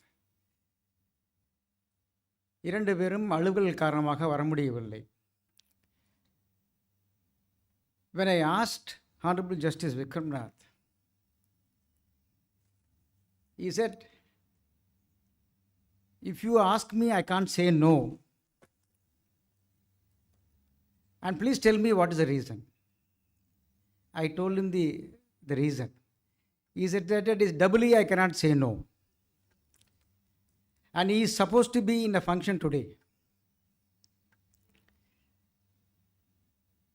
இந்த மாமனிதனை பாராட்டுவதற்காக அந்த விழாவை தள்ளி வைத்துக்கொண்டு இன்று இந்த விழாவுக்கு வந்திருக்கிறார். ஆகவே I am really honoured and then for the August presence of honourable justice Vikram Nath. எனது அருமை சகோதரர்கள் PS நரசிம்மா, விஸ்வநாதன், மகாதேவன் ஆகிய 3 பேர் இந்த விழாவுக்கு வந்திருக்கிறார்கள். நரசிம்மா அவரோடு நெருங்கி பழகியவர். அதே போல் ஓரளவுக்கு விஸ்வநாதன் பழகியவர். இப்பொழுதெல்லாம் பொதுவாக மகாதேவன் தமிழில் பேசிய பிறகு பேசுவது சிரமம். ஆனால் மகாதேவன் எப்பொழுதுமே மிகவும் என்னுடைய பாசத்துக்குரிய சகோதரன், இளைய சகோதரன். காலையில் இந்த காஃபி சாப்பிட்ற வந்து என்ன சொன்னார், பிரதர் நான் இங்கிலீஷ்லாம் பேச போனால தைரியமாக தமிழில் பேசினார். ஏன்னா மகாதேவன் என்றாலே தமிழ். இப்பொழுது அது எனக்கு இன்னொரு போட்டிகளாக போய் விஸ்வநாதன் வந்து விட்டார். உங்களுக்கெல்லாம் அது ஒரு ஆச்சரியம் பார்க்க. நான் விஸ்வநாதன் சொல்லுவேன் எப்பவுமே தமிழ் தான் பேசணுன்ட்டு. இப்போ கூட சீஃப் ஜஸ்டிஸ் விஸ்வநாதன் சொன்னாப்புல, my brothers command I cannot say known. இன்னொரு ரகசியம் உங்களுக்கு சொல்கிறேன் என்றால் என்னவென்றால், தமிழ் நன்றாக தெரிந்த விஸ்வநாதன் நம்ம எல்லாத்த விட ஷார்ட் ஹேண்ட் இன் தமிழ். அதனால தான் அந்த தமிழ் உச்சரிப்பும் அந்த வார்த்தைகளும் அந்த கரெக்டாக வரும் உங்களுக்கு அவருக்கு நம்மளை விட. Honourable justice Chief Justice M.M. Srivastava, my dear brother Suresh Kumar, Ramesh, Attorney General Venkatramani, Advocate General P.S. Raman, Additional Solicitor General Sundaresan, Thiru Prabhakaran and Amalraj, என்னுடைய பாராட்டுகள் இவங்க 2 பேர்த்துக்குமே. இந்த விழாவை நடத்த வேண்டும் என்று எண்ணி இவ்வளவு சிரமப்பட்டு நடத்துவதற்கு என்னுடைய பாராட்டுக்கள். கார்த்திகேயன் உட்பட. நான் எதுக்கு அதை சொல்ல வரேன்னா, ஒரு பெரிய மாமனிதனுக்கு விழா எடுக்க வேண்டும், அது நம்முடைய கடமை. என்னுடைய சக நீதிபதிகள், மேனாள் இந்நாள் மூத்த வழக்கறிஞர்கள், குடும்பத்தினர்கள், வழக்கறிஞர்கள் மற்றும் பார்வையாளர்கள் அனைவருக்கும் வணக்கம். எனக்கு இந்த ரொம்ப நாளாக நான் சுப்ரீம் கோர்ட் போனதுலேருந்து எனக்கு இந்த விழாவை நடத்தவேன்னு ஒரு ஆசை. அதனால் பிரபாகரன் அவர் சொன்ன உடனே நான் சொன்னேன், நானே இருந்து நடத்துகிற மாதிரி நினச்சிக்கேன். இதற்காக இந்த விழா நம்ம நடத்தணும்னு யோசிச்சு பார்க்கணும். நம்ம இப்போ ஏற்பட்ட ஒரு மாமனிதன் நம்ம பாராட்டி தான் அவருக்கு பெருமை வரணும்னு கிடையாது. என பாராட்டுவது நம்முடைய கடமை. தமிழ் பெரியாரை தவறா ஒழுங்குவதில் வன்மை எல்லாம் தலைன்னா உள்ளவன். ஒரு உயர்ந்த மனிதனை மற்றவர்கள் பாராட்ட வேண்டும், அதோட கடமை. அது வந்து it's highest form of virtue. நம்ம அவரை பாராட்டுறது நம்ம ஒரு குழந்தை பேசுகிற மாதிரி. அதை அவர் ரசிப்பதும் ஒரு தகப்பனார் சாதிலிருந்து ரசிக்கிறார். விஸ்வநாதன் சொன்னார் ஔவையாரை பற்றி. ஒரு தந்தை ஒரு அப்பா இருக்காருன்னா அப்பா அந்த குழந்தையுடைய மழலை எப்படி ரசிப்பார்னு அந்த அம்மா சொன்னாங்க, ஔவையார் சொன்னாங்க.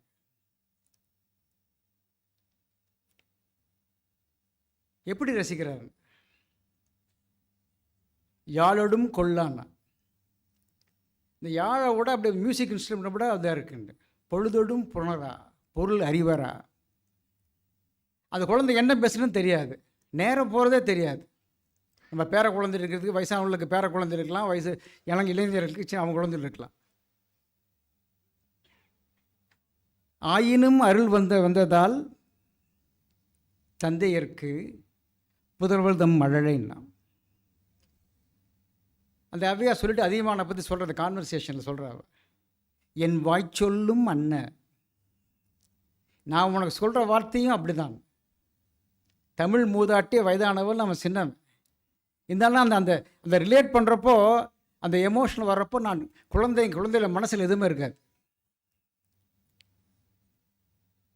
ஒன்னார் கடிமடி அதில் பழம் கடந்த நெடுமான் அஞ்சி நீ அருள் மாறே என்ற பாட்டு. ஆக நம்ம இன்றைக்கி இங்கே ஒரு குழந்தையோட ஒரு மனநிலையோடு ஒரு மகத்தான ஒரு மனிதனை பாராட்டுகிற பொழுது அவரை போல் நம்ம இருக்கணும்னு நம்ம நினைக்கிறோம். நம்ம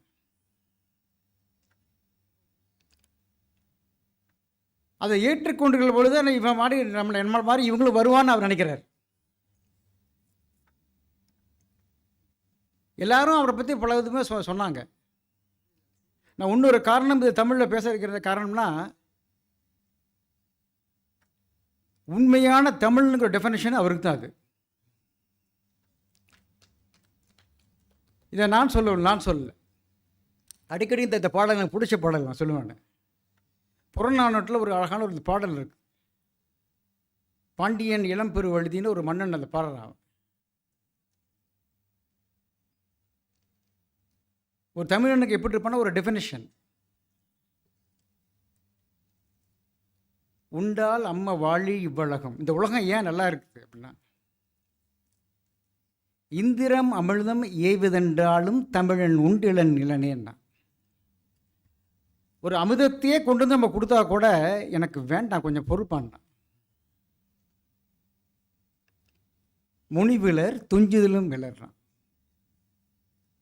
கோபத்தை தவிர்த்தவர்கள் உழைப்பை மட்டுமே நம்பியிருக்கிறோம். பிறர் அஞ்சுவது அஞ்சி புகழ் என்றாயினும் உயிரினும் கொடுப்பர். மற்றவர்களுக்கு பயன்பட விஷயம் என்னென்னா, என்னுடைய உயிர் எடுத்துக்கின்றான். பழி என்றாயினும் உலகனை கொடுப்பினும் என்றினர். If it is something wrong, even if the world is given to me, I will not touch. அன்னமாச்சி அணையராகி தமக்கென முயலா பிறர்க்கென வாழும் உண்மையனன். He is a man who does not live for himself but others. And that is this man.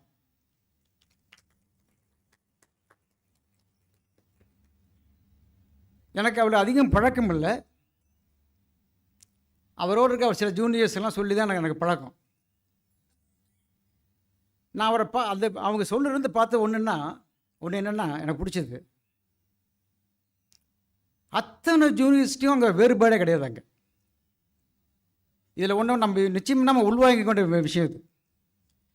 அவருடைய ஆஃபீஸில் ஜாதி மதம் கிடையாது.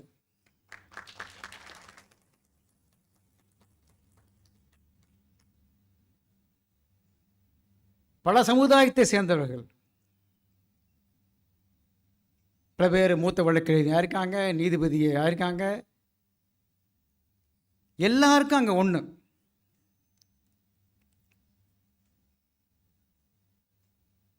நீதியரசர் நாகப்பண்ணையா வந்திருக்காங்க. கிட்டத்தட்ட 10 வருஷத்துக்கு முன்னாடி அவர் சொன்னது எனக்கு ஞாபகம் இருக்குது. எல்லாரும் அவருடைய வழக்கறிஞரோட திறமையை பற்றி சொன்னாங்க. சில பேர் அவங்க சொன்னாங்க அவருடைய தனிப்பட்ட ஒரு வாழ்க்கையை எப்படி சொன்னாங்க. நாகப்பன் ஐயா சொன்னாங்க, போயிருக்க அத்தனை ஜூனியர்ஸுக்கும் தன்னுடைய சொந்த குழந்தை மாதிரி அந்த மாதிரி சாப்பாடு கொடுப்பாங்க. நாங்கள் அது குடும்பம், அது வாழ்கின்ற வாழ்க்கை முறை. அது வார்த்தை அழகாக சொன்னார் அவர், நான் இன்னும் ஞாபகம் இருக்குது. அம்மா அம்மா இல்லைப்பா, அன்னலட்சுமினர்.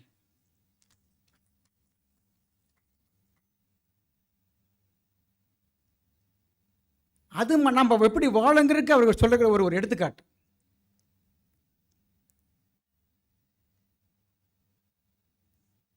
ஒரு மனிதன் எப்படி வாழ வேண்டும்னா, நல்ல குடும்பம் இருக்கணும், நல்ல குழந்தைகள் இருக்கணும், தன்னுடைய சொந்தங்கள் அப்படின்னா ஜூனியர்ஸ் எடுத்துக்கணும், ஒரு நேர்மையான இதில் வாழணும்.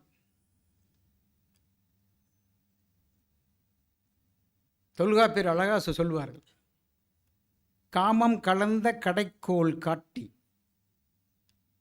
ஏமம் கலந்த மக்களோடு தோன்றி. You must start with a life with a love and abundant love and affection with your spouse. ஏமம் கலந்த மக்களோடு தோன்றி. Bring the children on the path of virtue. அறம்புரி சுற்றமொரு கிழவனும் கிளத்தியும் இறத்ததன் வாழ்க்கையின் பயன் என்ன? You create an atmosphere and ambience of virtue. ஐயா book எழுதியிருக்காங்க, law and Dharman. Viswanathan சொன்னார், even Mahadevan அழகாக சொன்னார். நீதித்துறையில் எத்தனையோ பேர் இருக்கலாம், அறிவோடு இருக்கலாம், கடுமையாக படித்திருக்கலாம், அதில் இருக்கிற ஒவ்வொரு நீதியில் இருக்கிற ஒரு உளுத்து அதில் இருக்கிற ஒரு பர்டிகுலர் பாட்டில் பெரிய கெட்டிக்காரங்களாக இருக்கலாம்.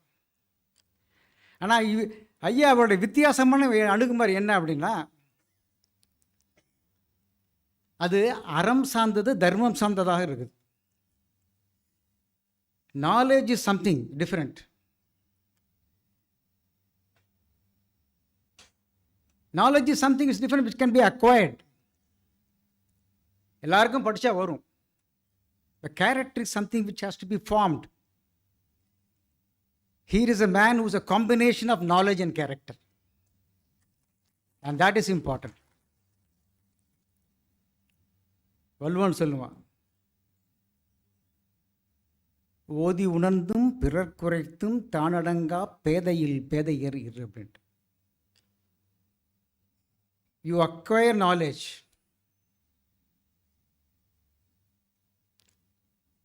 Practice and then tell others. If you don't do it, you are worst among the worst.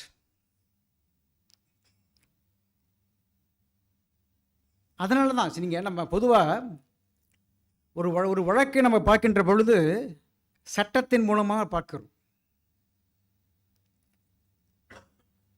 ஆனால் ஐயா போன்றவர்கள் எப்படின்னா வழக்கை தர்மத்தின் மூலமாக பார்த்தார்கள். அதுதான் அங்கே வித்தியாசம். அங்கே law is nothing but a instrument to give effect to dharma, அறம். எனக்கு என்ன தெரிஞ்சு ஓடுதுன்னா, we can use different words in English language, but the word dharma or aram cannot be interpreted in English language. It goes beyond.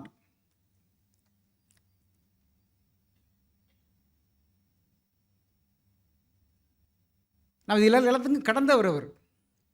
அதனால் அவரை நம்ம ஒரு குறுகிய கண்ணோத்தோட இப்போ பார்க்கக்கூடாது, அவர் இப்படி அப்படின்னு. 4 விஷயங்களை அர்த்தம் சொல்லுவான், வள்ளுவன் சொல்லுவான். அழுக்காறு அவா வெகுளி இன்னாச்சொல் இன்னாண்டும் இழுக்காது என்றார். இந்த 4 விஷயம் வள்ளுவனுடைய காலத்தில் அந்தணனுக்கு ஒரு டெஃபினேஷன் கொடுத்தாங்க. நம்ம கரெக்டாக நம்ம புரிஞ்சுக்கணும். நம்ம அந்தணன் என்று வள்ளுவன் கொடுத்த டெஃபினேஷனுக்கு எனக்கு தெரிஞ்சு இன்றைக்கி இருக்கிற வாழ்கின்ற ஒரே மனிதன் அவர் தான். இதே நம்முடைய சிதைப்பாடு தான், வேற ஒன்றும் நம்ம நினைக்கிறது. இன்னைக்கு நினைக்கிற காலகட்டத்தில் அந்தணன் என்போன் அறவோன். இந்த 4 விஷயத்தையும் யார் ப்ராக்டிஸ் பண்ணி அடுத்தவங்களுக்கு ஃபாலோ பண்ணோன்னா, மற்ற உயிர்களுக்கெல்லாம் செய்தன்மை பூண்டொழுகலான்.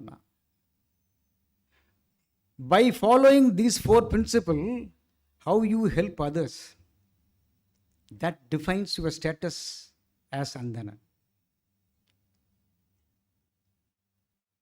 அதனால தான் அவருடைய ஆர்குமெண்ட் வித்தியாசமாக இருந்தது. 3 விஷயம்: தர்மா, சட்டம், நீதி. எப்போது சட்டத்தின் வாயிலாக நீதி வருகிறதோ அங்கே அந்த நீதி சரியான நீதியாக அதிகமாக இருக்க முடியாது. சட்டம் தர்மத்துக்காக உள்ளது. அதான் நம்ம நீதிபதினு சொல்கிறோம்.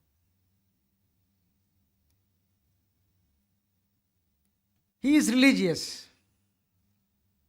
but he is not as religious as we think of him to be. Because his religion is different. His religion is based upon spirituality.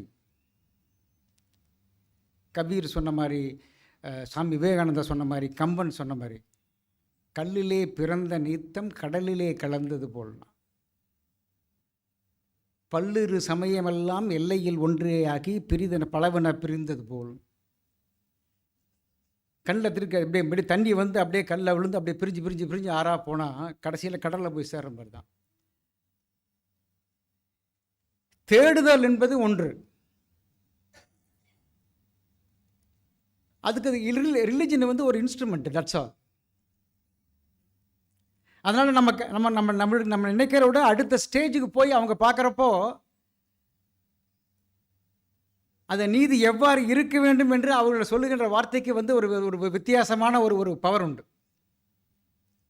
அங்கே தான் அவர் மற்றவோட வித்தியாசமான ஒரு வழக்கறிஞர். நான் அதிகம் பேச விரும்பவில்லை. மீண்டும் ஒரு உரை உங்களுக்கெல்லாம் நன்றி சொல்லுங்க. ஒன்று சொல்கிறேன், நல்லவர்களை பாராட்ட வேண்டும். நல்லவரை பாராட்டினா அது தப்பு. அதே மாதிரி தகுதி இல்லாதவர்களை பாராட்டக்கூடாது. இது ரெண்டும் நடந்ததுன்னா சொசைட்டி சரியில்லைன்னு அர்த்தம். அவ்விய நெஞ்சத்தான் ஆக்கமும் செவ்வியான் கேடும் நினைக்கப்படும்னா. அதனால் லேட்டாக இருந்தாலும் இன்றைக்கி ஒரு நல்ல விஷயம் செஞ்சுருக்குறோம். மற்றவங்க சொன்ன மாதிரி ஐயாவுடைய 100ஆண்டு விழாவை நம்ம சிறப்பாக செய்யணும். அவருக்காக இல்லை, நமக்காக. வாய்ப்புக்கு நன்றி, வணக்கம். Thank you, my lord. On this remarkable day, as we honor the platinum and golden milestones of Shri K. Parasaran, the Bar Council of Tamilnadu and Puducherry, true to its role as the parents' patron of the advocates fraternity, takes pride in launching yet another noble initiative for the welfare of the legal community. Through the years, the Bar Council has tirelessly strived for the well-being of advocates, introducing several welfare schemes to support them and their families. Today, in honor of Shri K. Parasaran, the Bar Council is launching the Advocates Welfare Insurance Scheme, aptly named the 999 Scheme. I invite Honorable Justice K.V. Vishwanathan, Judge, Supreme Court of India, Honorable Mr. Justice R. Mahadevan, Judge, Supreme Court of India, and Honorable Justice M.M. Srivastava, Chief Justice of the Madras High Court, to launch the scheme. Sirs, please.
acting as a parent secretary as provided Thank you, my lord. It gives me great pleasure to invite Honorable Mr. Justice Vikram Nath, Judge, Supreme Court of India, to deliver the presidential address. My lord, please.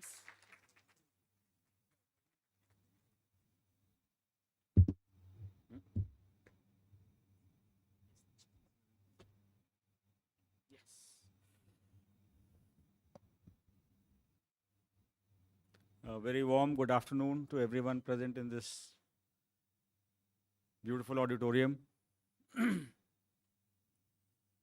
Most respected and loved by one and all, Padma Vibhushan Shri K. Parasaran ji, his family members, my esteemed colleagues from the Supreme Court, Justice Sundaresh, Justice Narasimha, Justice Vishwanathan and Justice Mahadevan, Chief Justice of the Madras High Court, Justice Srivastava, judges of the Madras High Court, former judges of the Supreme Court, former Chief Justices of different High Courts, and former judges, Learned Attorney General, Mr. Venkat Ramani, Learned Advocate General of the State of Tamil Nadu, Mr. Raman,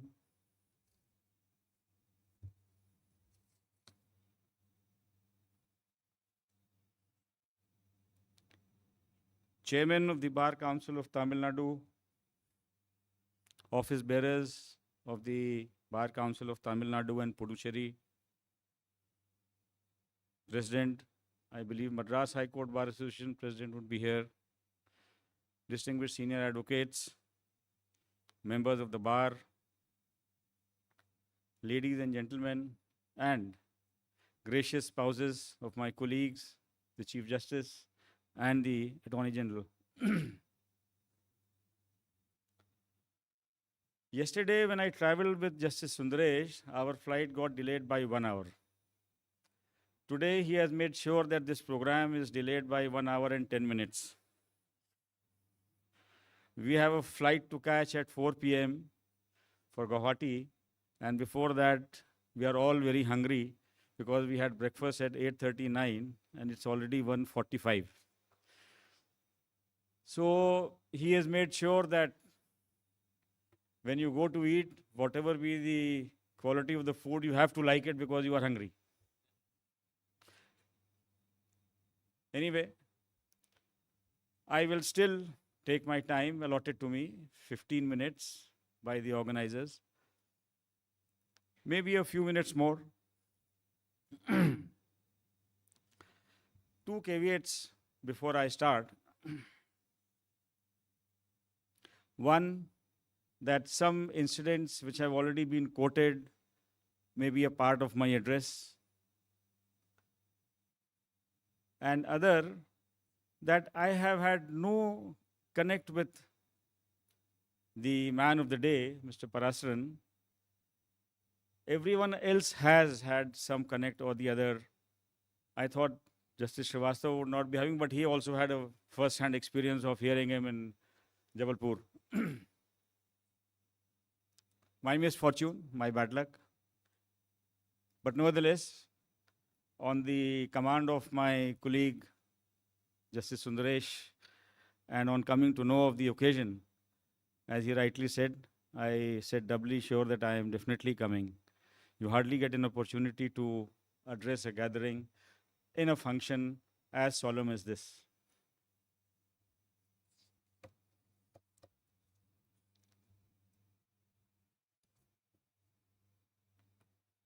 It is with deep humility and immense pride that I stand here and join each and every one of you to celebrate a legacy.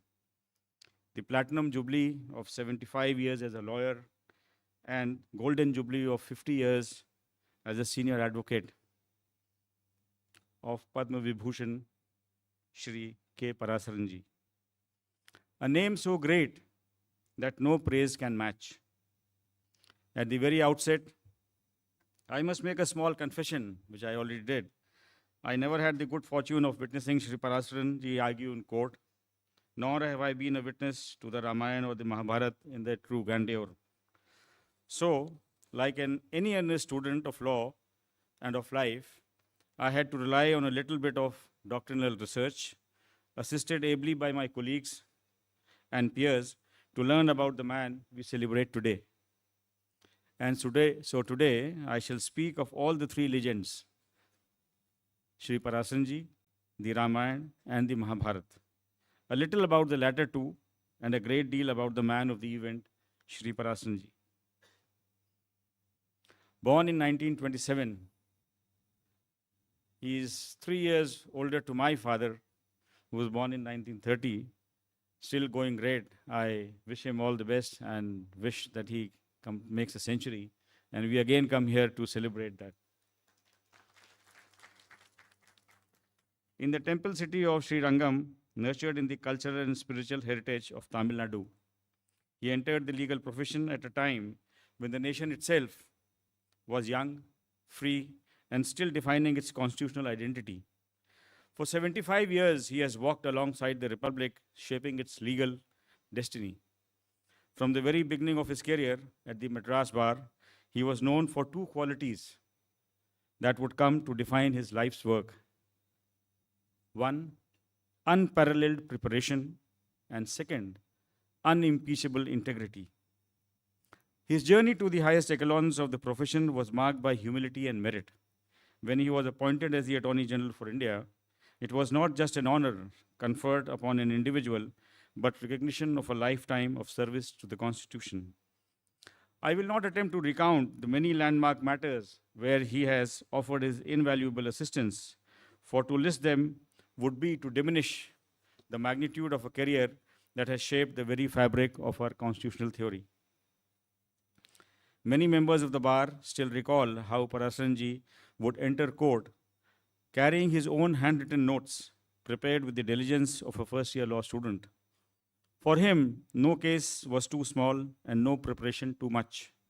Juniors often recount that he treated them not as assistants, but as fellow students of law, patiently explaining each point of doctrine, each precedent, as though he were sharing a treasure. That humility is what sets him apart. It would be rather unfair to speak about Sri Parasaran ji without quoting a Sanskrit shlok. After all, if there is one language that can do justice to the depth of his character, it is Sanskrit. But I must also confess, quoting Sanskrit before an audience that includes Sri Parasaran ji feels a bit like showing a candle to the sun. As the Bhagavad Gita reminds us, Utseya diya puri mein loka na kurya karma chedaham sankarasya chakarta syamyup pahaniyam mima praja. If I cease to act, these worlds will perish. Nay, I should prove to be the cause of confusion and of the destruction of these people. This verse embodies a timeless truth that the world endures only so long as each individual performs his duty. The moment one abandons it, disorder follows. The same holds true for the legal system. The justice system functions as a living organism. Lawyers, judges, and litigants are all its vital organs, each performing a sacred duty towards the ultimate end of justice. Sri Parasaran ji's life is a living testament to this philosophy. For him, advocacy was not a profession, but a dharma, a solemn act of service to truth. Coming now to the Ramayana, what is the true lesson of Ramayana? Is it merely that good triumphs over evil? Perhaps not. According to me, the Ramayana is far more profound. It teaches us that the performance of one's individual duty is the surest road to the collective good, to the moral salvation of society itself.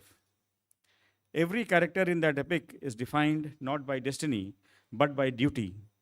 Sri Ram fulfills his duty as a son, Lakshman his duty towards his elder brother, Sita her duty towards her husband, and Sri Ram again in turn performs his duty as a husband, crossing into the land of Maya to bring back his abducted wife.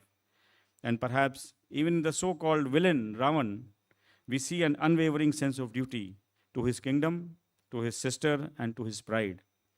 The epic, thus, is not a tale of conflict alone, it is a timeless lesson in how duty shapes destiny. In our times, Sri Parasaranji's life and career stand as a living embodiment of that very idea. His journey in the legal profession is nothing short of a modern Ramayana of Dharma, an unwavering devotion to the duties of his calling, the duties to the court, to his client, and above all, to the truth. If each one of us were to perform our duties with such sincerity, there would be little need to speak of rights. For when the state discharges its duties, there would be no occasion to invoke Articles 32 or 226. The very existence of remedies reflects an unfortunate acknowledgement that somewhere we have faltered in the performance of our duties. Consider this: if every advocate were to fulfill his duty to his client with complete fidelity, would a client ever have cause to complain before the Bar Council? Never.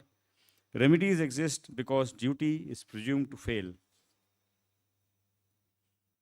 Coming now to a character from Mahabharata, the bar and the bench alike describe Shri Parasaranji as the Bhishma Pitama of the Indian legal profession.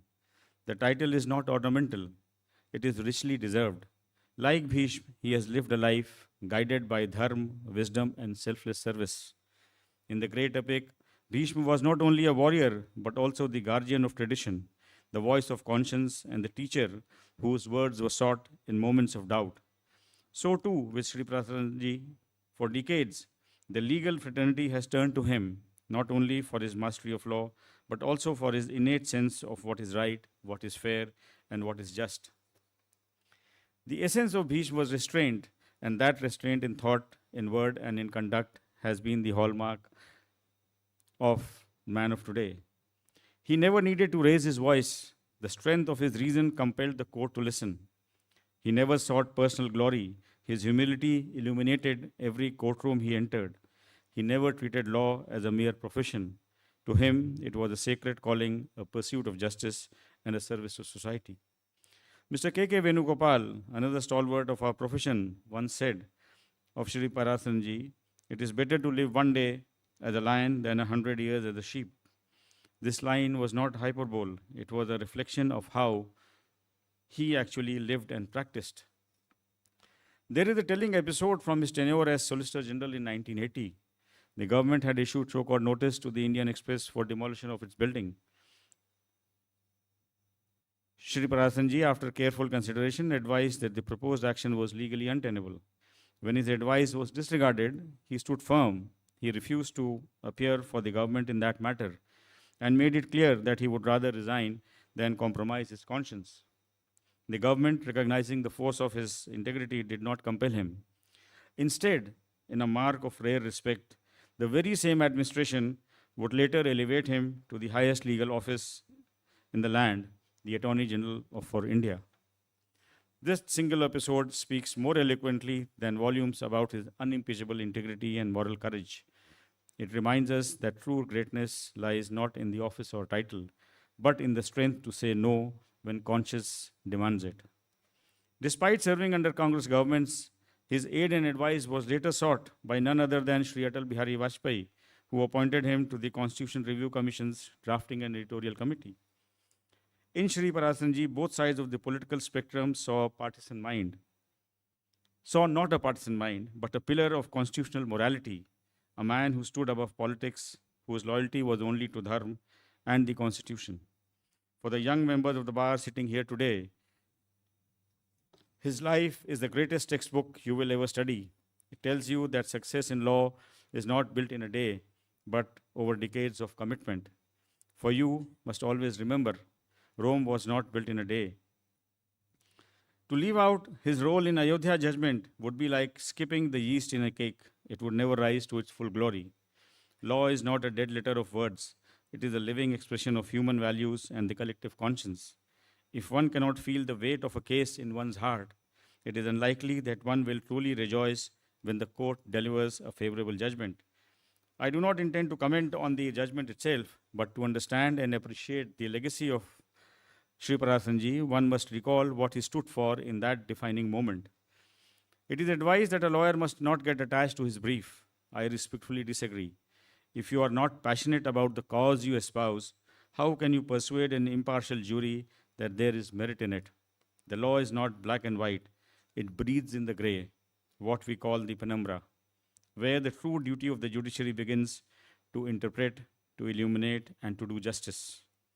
To work through that grey, the advocate himself must first believe in his cause, for if he does, the judge will too. Before any court of first instance, the first forum of persuasion is the lawyer's own conscience. If that court finds merit, no court of law can truly do otherwise. And it is here that we see the dharma of Shri Parasaran Ji come alive. I have been told that during Ayodhya hearings, he then in his early 90s, argued barefoot before the constitution bench. When offered a chair to make his submissions, he respectfully declined, explaining that he was arguing not just a case, but for his God, his faith, and therefore out of devotion, he must adhere to the convention of standing while addressing the court. To him, the case was not a matter of property, but of principle and belief. My reference to the Ayodhya case is not to reopen debate, but to illustrate the passion and purity with which he practiced law. There is another teaching in Bhagavad Gita, Karmane vadhikaraste ma phaleshu kadashana ma karma phal hetu bhurma te sangotsva karmani. Your right is to work only, but never to the fruit thereof. Be not attached to the results of your action, nor to inaction. Parasaran Ji's life reminds us that the practice of law at its higher level is not about victory or defeat, but about the faithful performance of one's dharma to assist the court in the pursuit of truth. So all of us must perform our roles with sincerity and detachment, then the institutions will thrive. As we reflect upon a life so profoundly lived, it is difficult to measure his legacy merely in words or milestones. His journey has been of karma without attachment, of faith without fanaticism, and of excellence without ego. It is a life that reminds us, each of us, what it truly means to serve, not for recognition, not for reward, but for righteousness. And perhaps the words of Henry Wadsworth Longfellow capture this sentiment best in his poem, A Psalm of Life. It's just one paragraph I'm quoting. Quote, lives of great men all remind us we can make our lives sublime and departing leave behind us footprints on the sands of time. Unquote. May we all strive to walk in those very footprints with the same humility, the same integrity, and the same unwavering faith in our duty that Shri Parasaran Ji has exemplified throughout his life. With these words, I once again thank the Bar Council of Tamil Nadu and Puducherry for this fitting tribute, and I offer my warmest wishes for Shri Parasaran Ji's continued good health and happiness. Thank you.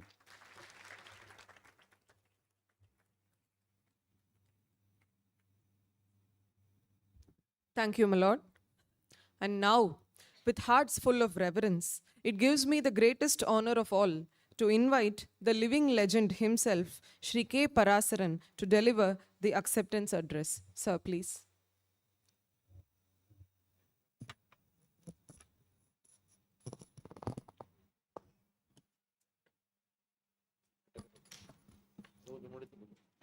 Namaste say. I stand with some trepidation. Before I start my speech, let me first follow the formality of addressing the galaxy of the dais. The Honorable Justice of the Supreme Court, the Honorable Justice Kamnath, Lord Justice Sudesh, Lord Justice Narasimha, Lord Justice Sanathan, Lord Justice Mahadeva, the Lord Chief Justice of Madras High Court, Srivastava, the Lord Justices of the Madras High Court, Justice Sudha and Ramesh,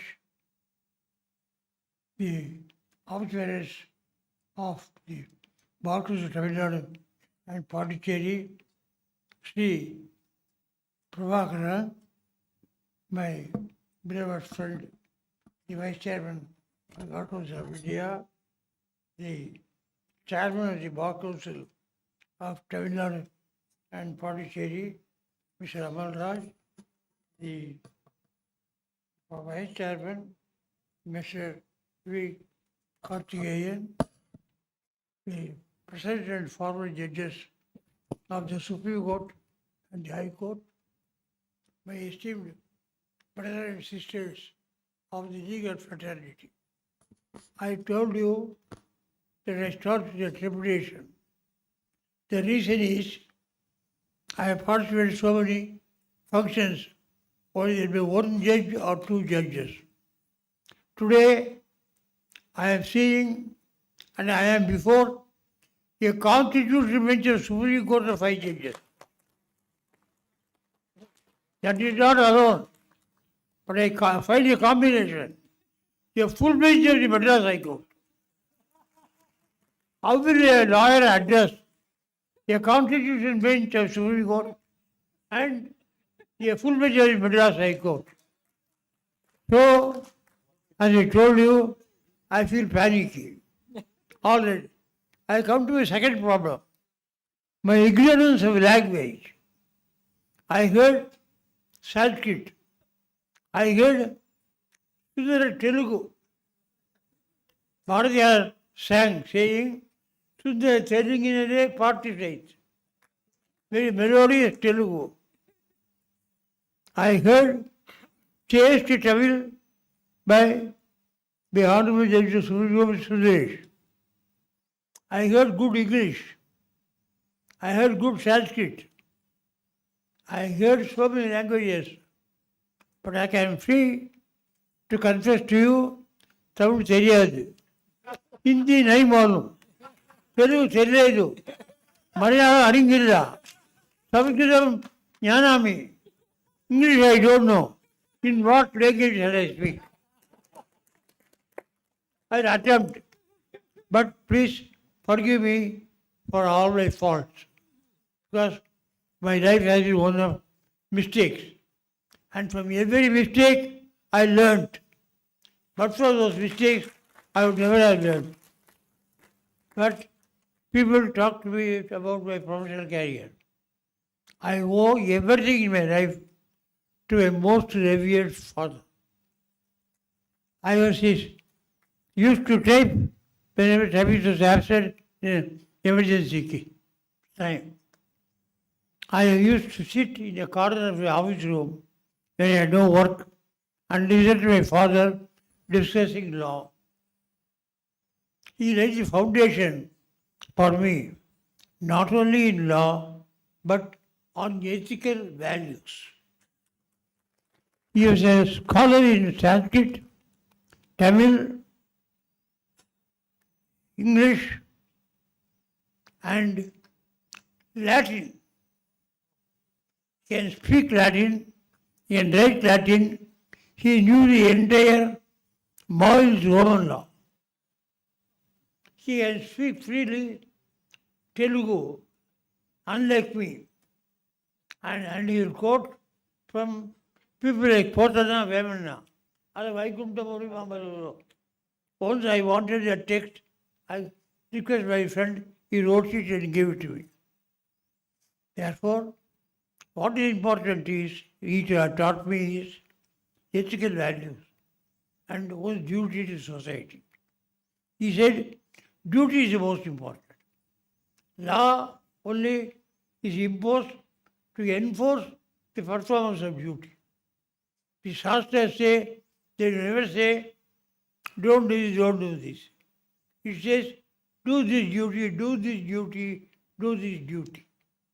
Matra Deva Bhava, Pitra Deva Bhava, Acharya Deva Bhava, Adya Deva Bhava, everything it says duty, duty, duty, duty. If all of us perform our duties well, nobody's rights will be affected. They will not be harassed every weekend with 50 SLPs. But it is when we fail in our duty, all problem arises. Honor and shame on no condition arises. Do your duty well they are all the honor lies. That the greatest honor is if a man has discharged his duty. Just we cannot refer to Bhagavad Gita. Karmanyeva adhikaraste ma paleshu katachana. One's duty is, one's obligation is to perform his duty and not to see his what is the fruit I will get. It is sometimes wrongly interpreted. What it really means is your portfolio is perform your duty. It is my portfolio, it is God's portfolio to decide what is the fruit you are entitled to for the duty you have performed. That is why he said, you only are considered your duty, not if you do this, will you get that. That is for him to decide. That should be the life. And my father taught me, you must maintain the highest dignity of the court. It is the institution of the God of temple of divinity. When you enter the court hall, bear in mind you are entering the abode of the God of divinity. Forget that. Don't forget this. Because proceedings before a court are solemn proceedings. And when you are addressing a court, you must only see a judge and nothing else. And when you argue before a court, how learned a lawyer must be, you please argue with a presumption that the one sitting there knows more than what you know. Never be presumptuous. Most important thing he said was, never be aggressive when answering a judge. Be submissive. Because when you appear before a court, it's a supplication. Not that the lawyer is supplicating. He is supplicating on behalf of somebody else. My father taught me all these things from Roman law. In the Roman law, a plaint, it is just a Latin word, mourning. That is, somebody comes and mourns. Injustice has been done to me. That the court only hears. Then he says, he is saying somebody did injustice, bring him here. He comes. Then he asks for an answer. That is why they decreased out discourse coming out for hearing. That is origin from Roman. The court hears and decides by application of mind and according to the law, which was according to justice. Very often we argue law or justice, law or justice. What do you do in a conflict? They will never go on conflict. Because if you answer your conscience, you will answer both law and dharma. Law is saying Jermaine, one of the greatest of orderlies of the church. He said to lecture to young lawyers, he said, God has blessed everyone with good conscience. This is like a small lamp in a very dark room. It will show what are all the things in the room are. And the conscience will tell you what is right, what is wrong. If you answer your conscience, you will be right. But we never answer our conscience. We choose that which is convenient. That is a problem arises. A good conscience. That's what Saint Germain said. And I said, don't be aggressive. Because I must at least say one thing in Tamil. Because I'm a great scholar who talked in Tamil. Therefore, வெட்டனவை மெத்தனவை வெல்லாவாம் வேதத்தில் பட்டு ஊறும் கோல் பஞ்சிற் பாயாது நெட்டிருப்பு பாறைக்கு neck விடா பாறை பசு மரத்தின் வேருக்கு neck விடும். The root of a grass can enter between two rocks. A bar, an iron bar cannot enter. This is what is said. There was a very apt quotation by Narasimha. Ravichandro Ganavrucha Nadi Gavasta Sajjana. Ete para upakaraya puvi daivena nirmita. It is what he quoted. And I see before me on either side only sajjans. Sajjans are those who do that which is good for the country and the society. They don't bother with themselves. These are judges of the highest court, the Supreme Court. The highest court in the state, the High Courts, which is not subordinate to the Supreme Court. All of them a fraternity of judges. The Supreme Court is only a constitutional appellate court against the High Courts. That is all. That is 124. When it mentioned appointment of Supreme Court judges, the President, after consulting such judges of the Supreme Court and the High Court, High Court is forgotten. They are equals, they are members of a family involved in the administration of justice.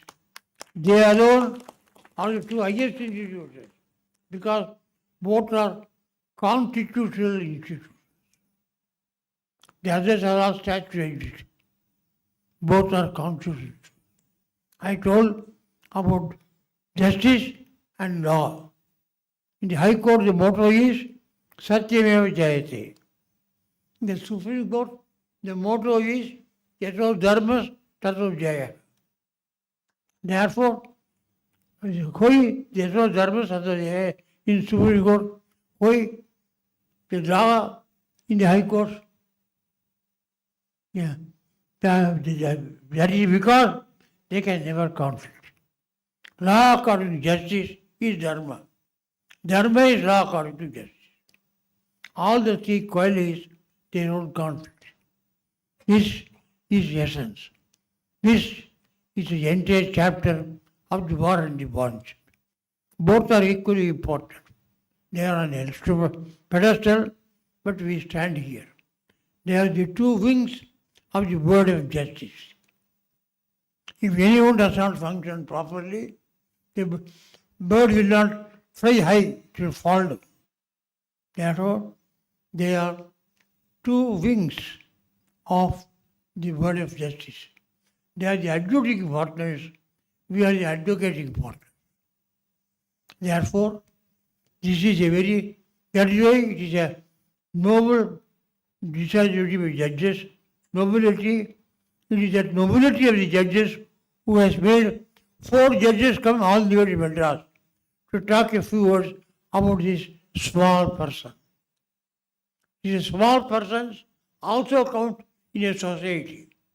Churchill said, a little man with a little slip enters a little room and puts in a little box a slip. There was a small man. What does it lead to? It leads to the governance of the country. But that small man today does not know even what is the slip, what do I do, what do I put. That's why all our problems start. Someone said about values and integrity and honesty. That's very important.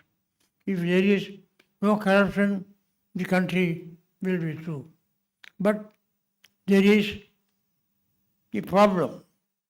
Problem is the question mark of what is wanting.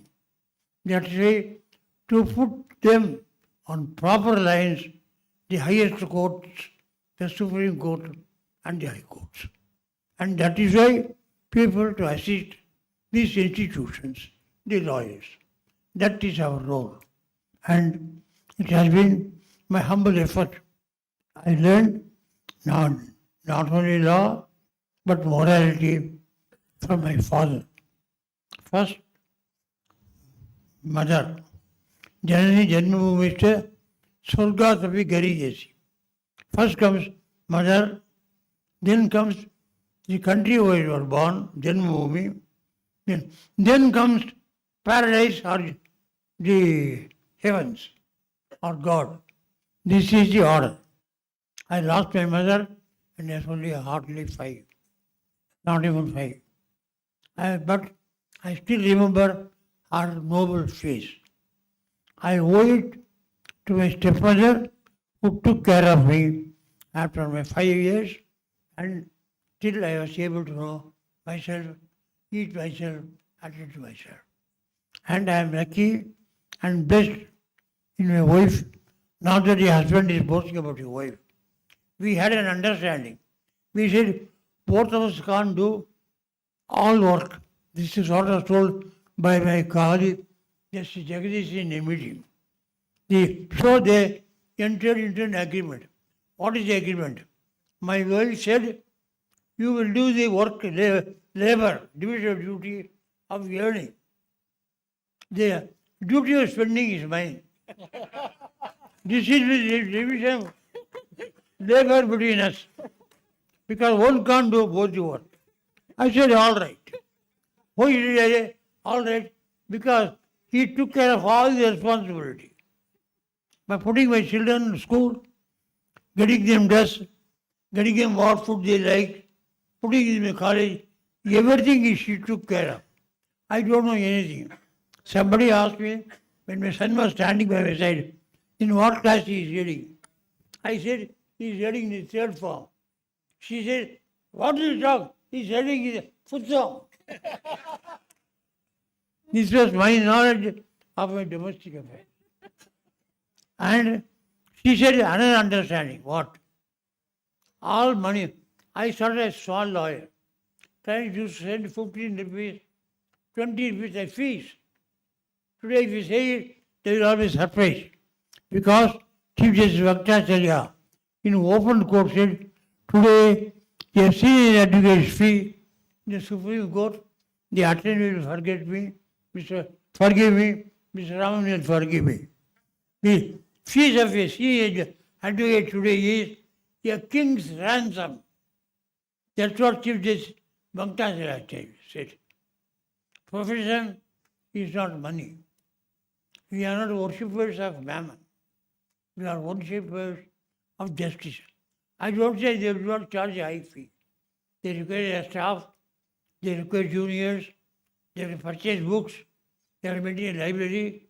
Books are today very costly. Therefore, I am not saying. But charge well. But charge what is needed, what is required for your rainy days. I have heard 2 things. It has verified, I may be right or wrong. Alexander, the Macedonian emperor, went to so many places to conquer and amass wealth. Before his death, he said, if what all I have plundered are taken as gold coins, and soon when I go, I can't get down and pick one. This is what he said. Ultimate life is not a bank balance of 3,000 crores. What can anybody do with that amount? It is ultimately what is it you have contributed to the society in which you are born, from which you got everything in your life. Everything. I got everything as a lawyer, my body, flesh and blood, everything from him. To me, he was God, Guru, and everything in my life. There are some people gossiping. It's a personal affair. I can't send it to public meeting, but I want to conclude with that. There was some gossips that first his son quarreled with his father, started a private practice. It was not that. There might be always some difference between members. But one day I was sitting alone with my father in the morning in the office room. It was a half an hour talk. We discussed. Ultimately, he guided me. A plant under a tree never grows. If you are with your own father, you won't grow. You must work on your own. People, when anyone put his son, no Indian under KK Vodako. Under a son, a lawyer, his son will not grow. He must work elsewhere. So he said, work, you choose. I said, no. If I work with you. Otherwise, I do it on my own. He said, set a private practice. Then, if you say so, stand on your own legs. Only if you are in dire need, come to me. I started a humble life. 15 rupees, 20 rupees was my fees. I issue notices for 5 rupees. Ramnath clients will come because I hail from the district. He will give 35 rupees to file a CRP. 20 rupees will be spent. 15 rupees will be there. And he goes back to Ramnath. Yasama, ரூபா கொஞ்சம் குறையிறது ஒரு 10 ரூபா வேணும்னு முடியும். So he will take 10 rupees, I'll get 5 rupees. But 56 separate practice. I struggled for 4 years. After 61, I started building a work. After 62, I was comfortable. After, not a year. 1963, I started recruiter practice. That is, after 12 years, my practice increased. And only once I applied, I sought something. I applied for part-time law college lecturer because I was in need. I was not selected. because I was a gold medalist in BA in Sanskrit. I was gold medalist in Hindu law in BA. I was a gold medalist in Barclays examination of the state scale Islamic. They said, these are your 3 disqualifications. Nagapani had been a part-time lecturer in law college. Yeah, I should not refer to him as Nagapani, forgive me. He is the Honorable Mr. Justice C. Nagapani, a former judge of the Supreme Court. That is life. Life is God ordered, destiny. Life, birth is not a terrific accident in the bedroom. Death is also a terminal accident in the sick room. They are destined. Immediately comes life. Destiny may play its role, but you can also play your role in that. How you live your life, that is in your hands. If one has lived the life in the way one ought to live, with the blessings of God, he has done what he has to do by the Creator, by creating him. And that is life. I am sorry I took you time, particularly when you all started at 10:30, we are nearing 2:30. Oh, I got to beyond. Your stomach will always be ringing within the bell. It is time for lunch. Please forgive me. And I may be elder to you many ages, but this is a sadhus. All of you collectively are above. You have got a right to bless me.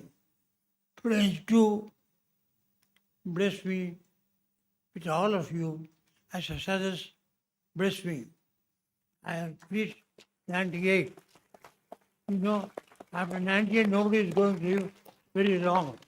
But whatever remaining life is given, let me live comfortably, is what I seek every moment. Thank you all very much.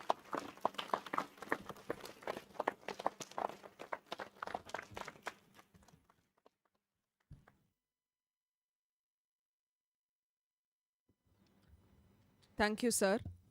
To conclude this historic celebration, it gives me great pleasure to invite Shri V. Karthikeyan, Vice Chairman of the Bar Council of Tamil Nadu and Puducherry, to deliver the vote of thanks. Good afternoon to all. It is immense pride and reverse as we gather to celebrate living legend on embodiment of humanity and wisdom. Case Parasaran, completing 75 glorious years in the noble profession of law and 15 remarkable years as senior advocate. I extend our heartful gratitude to our chief guest, Honorable Mr. Justice Vikramnath, for presiding over this memorable occasion with his extreme presence.